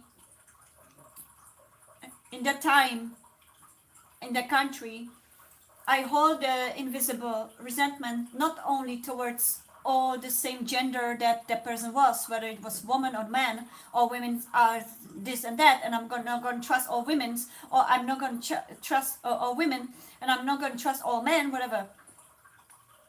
Because that childhood first love has hurt me so much and distorted my vision towards women or my vision towards men, and I carry that baggage to next and next and next and next relationship and repeating the same patterns and attracting the same types of people as that person was. Then universe shifts you back to that country, to that place, so that where the energy distortion started, it has to be healed and released. Then you are liberated to go towards and start a fresh new chapter with a fresh mindset and healed mindset with your twin flame. That could be also a possibility. You know, for me, childhood trauma, I didn't leave any first love's baggages here, but there could be people that did, and that could be the possibility as well. So all the baggages that started with childhood had to be healed. Acknowledge first that whatever is repeating pattern in my adulthood, I need to track it all the way down to my childhood.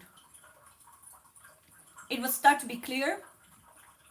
There will be a period where you will feel broken. You will go through grief that this even happened. You will go through victim mode. That will be period of victim mode that happened. Then you will go through the period of integration of that, realizing that you as a soul chose that for your higher learning. Suddenly that higher learn, as soon as you realize that your soul has chosen it for higher learning, it will start revealing the reason why. And, oh my gosh. I'm going to try it. Okay, I picked it up. I hope I was still here. Really? Oh, you're very welcome. So happy. You can email me anytime or call me. Well, I don't think you have. But anyways, you can email me. We can elaborate on it. Maybe we can help to navigate it more. But that's what it usually happens, yeah.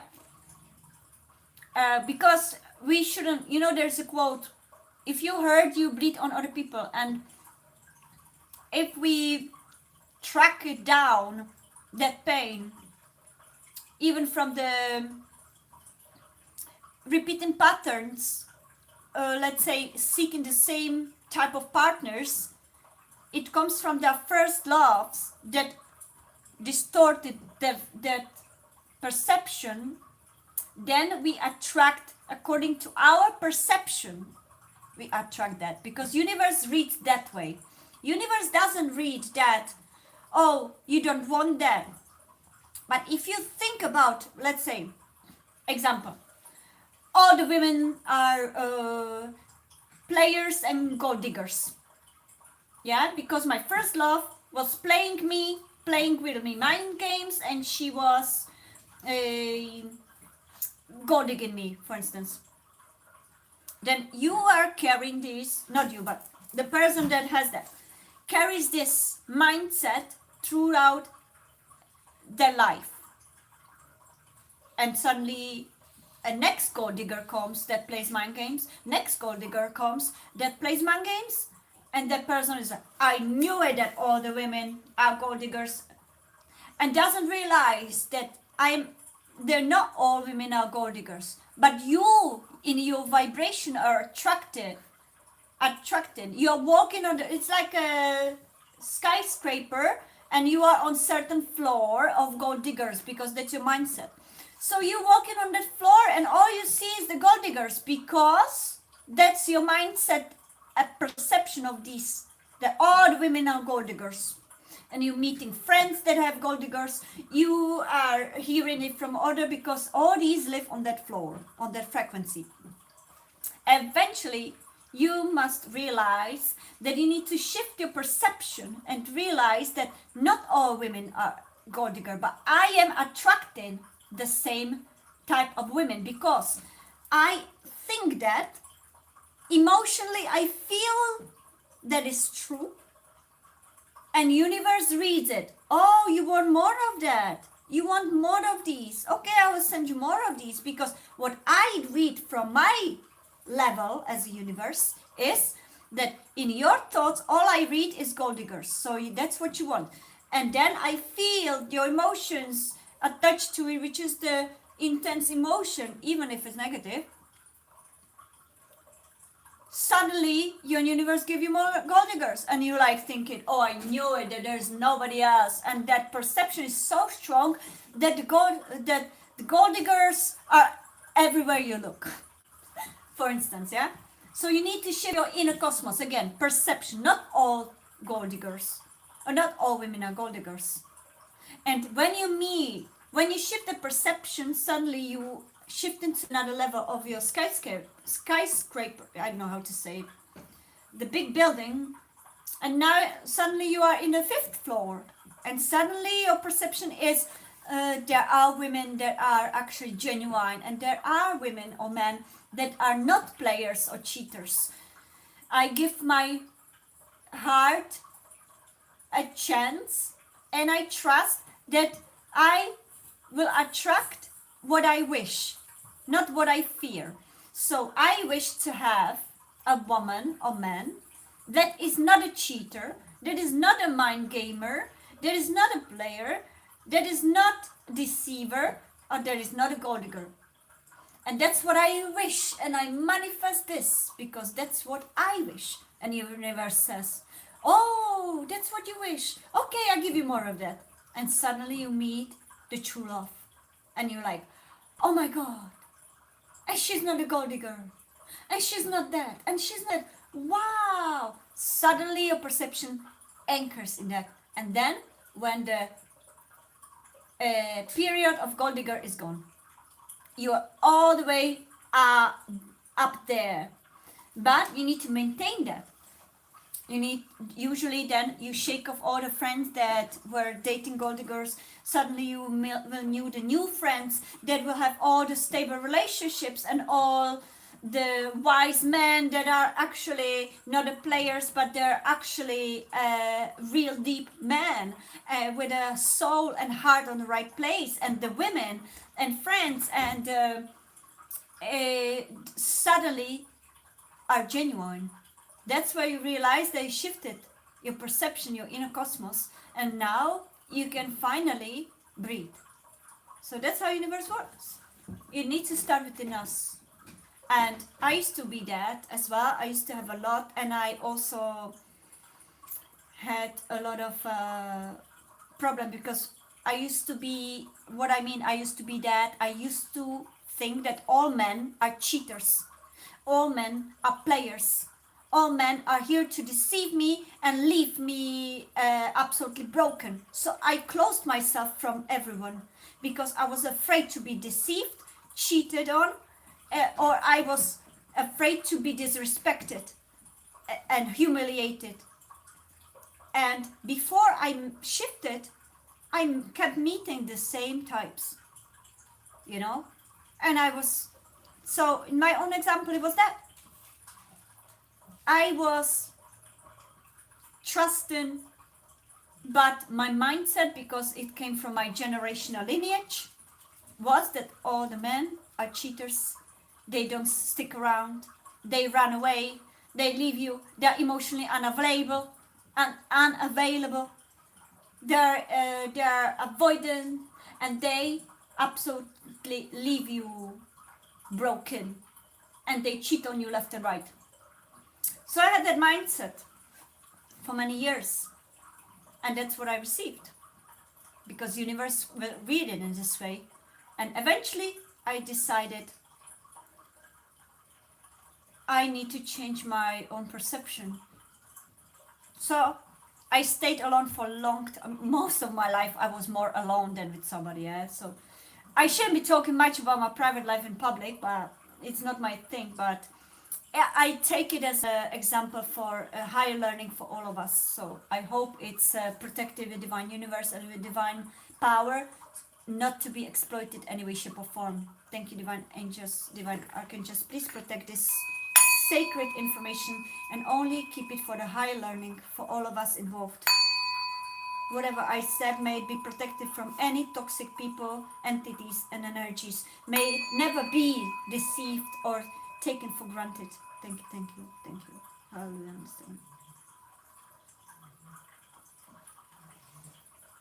So, as my own example, as soon as I changed and shifted, and it took me a lot of years of solitude, I started changing my perception until I did. And I'm not going to talk about it out of respect and safety towards that particular person. And that particular journey has taught me a lot. I stepped into that journey first with the old mindset, but because the twin flame journeys, they heal you, they activate you from inside out, and they absolutely transform you. That's the main purpose of twin flame journeys and high level soulmate journeys, or whatever you want to call it. It's the same thing. Destined souls, it does transform you from your old version of self into shifting into new version of self. So for past some time, now I'm not going to talk about the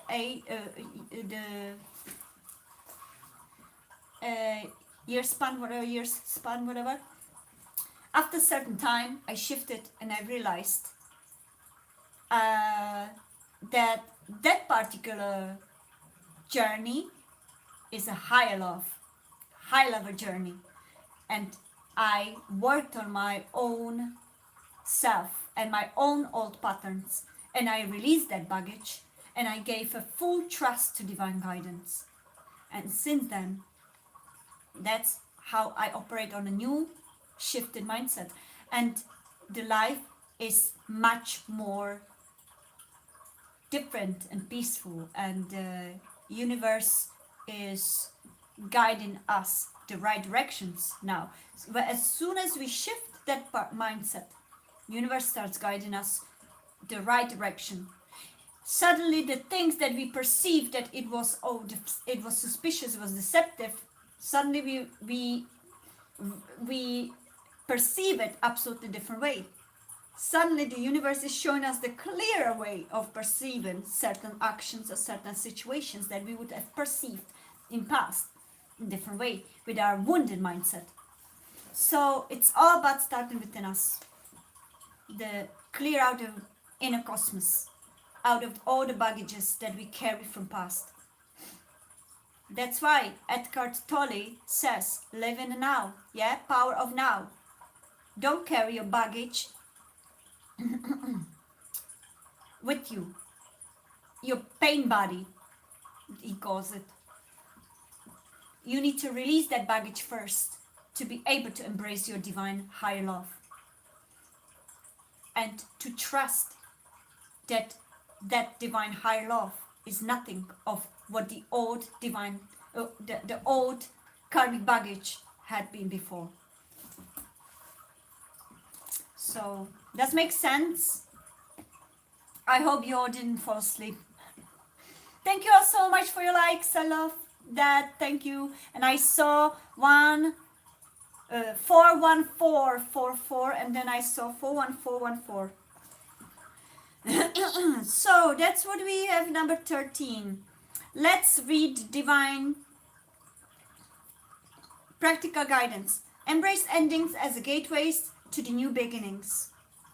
Oh, wait, we didn't read this. Twin flame aspect for number 13 appears when the relationship is going through transformation or karmic clearing. So if you're clearing the karmic connections or karmic situations in your life, you're going through transformation, realizing all the baggage that we carry with us for years, and we need to release them and leave them in the country, and leave the country and go and find the new chapter. Signals that old cycles, fears, and attachments are being burned away. Burn the bridges of old cycles. Burn the bridges of all old karmic attachments that no longer call you home, so that the connection can rise in higher alignment with the divine, higher aligned love or journey. Strong link to divine feminine rising within the connection. Number 1313 can also mean that you have already met or connected energetically or physically with your divine feminine. If you are divine masculine, you have already met your divine feminine energetically. And perhaps some of you may also have met them or will meet them eventually in physical. But at this moment is energetic level of divine feminine rising within the connection. Intuition, healing, and rebirth. Not only your divine physical feminine, your high love, your divine love that you feel for someone, the true love, but also your divine feminine within you. Whether you are man or woman, doesn't matter. We all have both. So you turn in more into your intuition. You start trusting more your intuition rather than the logic. You start feeling your healing in more intense way. You experiencing rebirth from your divine, meaning the old cycles are going and burning away, and the new cycle of alignment with your true soul and heart is more happening into your physical reality. You're connecting more to your higher self, your divine intuition. You are trusting more intuition rather than logic or any external distractions. Practical guidance. Embrace these endings as gateways to new beginnings. Trust the cycles in your life and twin flame journey. Change is part of alignment. Usually before the alignment with your twin flame, you experience the very bottom of the bottoms, because you need to get rid of that baggage. So that's why the change, that's why they say darkness before the dawn. Yeah, there's always light after the tunnel. It's all that. Each time before the deep highest alignment, you need to experience the deepest contrast. You know, it's like what's the called? That kind of like what's the name of that old-fashioned boy toy that you create from the stick, which is in the shape of Y or Y? Sorry, Y is a different language. The Y, letter Y, with a rubber band, and you put a stone and you do boom. Yeah, that one. Imagine, before you can go all the way high to your divine feminine or to divine love, you need to experience the same level of contrast of the darkness, because you are extending the rubber band. As much as you extend the rubber band, that means the deepest shit you are going into means that amount level of intense goodness is awaiting for you once you let go. As soon as you let go, take that leap, you're going to experience the opposite direction of bliss, love, and higher level of all that you wish. Because the universe is always balance, okay? We are living duality. So before you experience the highest high of that dream come true, you usually need to experience the contrast. Does make sense? So work, trust the cycles in your life and the twin flame journey. Change is part of alignment. Work with lunar energy, meditation and grounding practices. So whatever your favorite or aligned energy practices are, do them if you're guided. You may be guided also to some new ones, yeah? Release resistance and allow transformation to unfold naturally. So release the resistance. That's the one that always blocks us and is part of the divine learning. We need to learn to let go and take that leap. Oh my God, tower moment. You see, that's the contrast. Before you can experience the full journey, I want to try to find it. Angels, please help me find the fool. Yeah, thank you. I love angels, always help me straight away. So before you can, you need to take the leap. That means that you need to jump. You cannot expect other people or stay stagnant so that the things are going to change around you. You need to change from within. You need to take that leap and jump. You need to be that fool that jumps out with trust, because the fool also represents trust. You need to trust the unknown to be able to receive what is there for you on the other side of the darkness. You need to take the leap. You need to jump. All of you, whoever. And I see 4 to 1 again.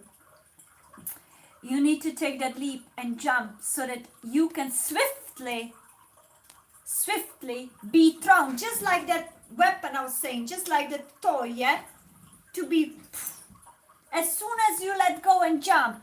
It was also in the Matrix, no? He had to jump. Neo, what was his name? Neo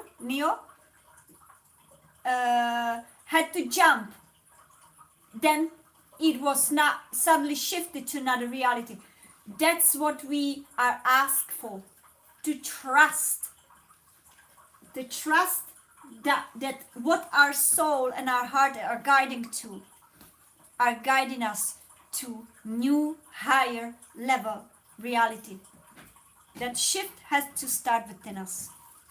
That's what number 13. Release the resistance and allow transformation to unfold naturally. Akashic Records channeled message for you that see the number 13. Sue F, myself, and whoever else sees that. Beloved soul, number 13 is not a number of fear, but a sacred transformation. The old dissolves so the new may rise. Trust the process of rebirth, for your soul is shedding what no longer serves you. The divine feminine power is guiding you. And your twin flame connection is being purified by these changes. Step into faith, for the foundation of your union and mission is being rebuilt on love and truth. And I will add what I just felt. Divine feminine power is guiding you. Not only your divine feminine power within you, but trust that your divine feminine, your higher love, your true love, your divine love is constantly, energetically protecting you with her divine power from all those toxic energies, entities, and whatever there is. She constantly prays for you. She constantly holds space in your heart with deep love for you, divine masculines, so that you don't have to worry that your divine feminine is awakening within you, your divine yin that you are part, as well as your divine feminine that is the one that your soul and your heart is guiding you. is also divinely protecting you on the astral space, okay? Praying for you and all those energies. So don't worry. Take that leap, number 13. Okay? It's like a phoenix energy in number form. Phoenix rising from the ashes. You are in the period rising from the ashes. It's death, rebirth, and rising. That's what 13 represents. I hope it makes sense for you, Sue. It does make sense for me. It does hopefully make sense for anyone that sees 13 or 1313. Take that leap, take action, and leave the baggage behind. So, did it resonate with you? Neil, yeah, okay.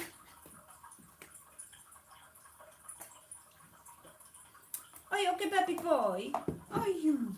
What's the story? He's looking at me like, oh my god, mom, I'm so bored. I've gotta go, I guess. Oh my god, we have a record. 2 hours and 26 minutes. Yeah, numerology numbers are amazing. I love talking about it. And I guess I'm gonna go. I think we can say more about these numbers perhaps next time. Maybe we can come tomorrow. What is today? Okay, it's Friday. I promised myself, and I did some kind of energetic affirmation that every weekend I will try to sing for Instagram. I'm not a great person to keep routines. That's a Sagittarius in me, and I don't like routine. I don't really not that I don't like, but it's not my thing to do the routines. I'm a mutable sign. Yeah, mutable sign is Sagittarius, Virgo, and the third one I think is Gemini. Is okay, wait, let's see.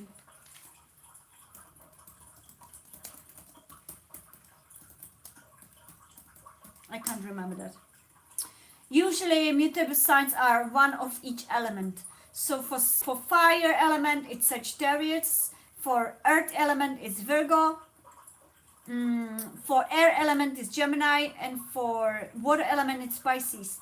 So these are adaptable signs. We are flexible, we go with the flow, we are open to new possibilities, we are great in shifting perspectives and adjusting when circumstances change. That makes so much, yeah, truth. Sometimes can be scattered or indecisive because they see many sides of a situation. They bring closure to seasons and prepare for the new cycle. Yeah. So basically, Geminis, they are late spring, so they open the season. Virgos are late summer, so they anchor the summer. Adaptable service, analyzer, healer. Gemini is adaptable mind, communicator, curious. Virgo is adaptable service, analyzer, healer. Sagittarius is late autumn, so adaptable beliefs, explorer, philosopher. Yeah, it's correct. And Pisces, late winter, adaptable emotions, dreamer, and mystic. So yeah, elemental roles for mutable signs. Gemini changes through thought and communication. Virgo changes through work, health, and practicality. Sagittarius changes through vision, expansion, and adventure. Pisces changes through emotions, intuition, and spirituality. You're very welcome. Like this life cycle, if the damsel flies. Yeah, the damsel flies. Exactly, it's the exact life cycle. You nailed it. Yeah, that's it. So I thank you so much as well, everyone, especially you, Sue, because you kept the chat going. I didn't feel I was alone here, which is great. Thank you so much. I appreciate it highly. Feel free, my email is there. Feel free anytime. You can text me, you can email me.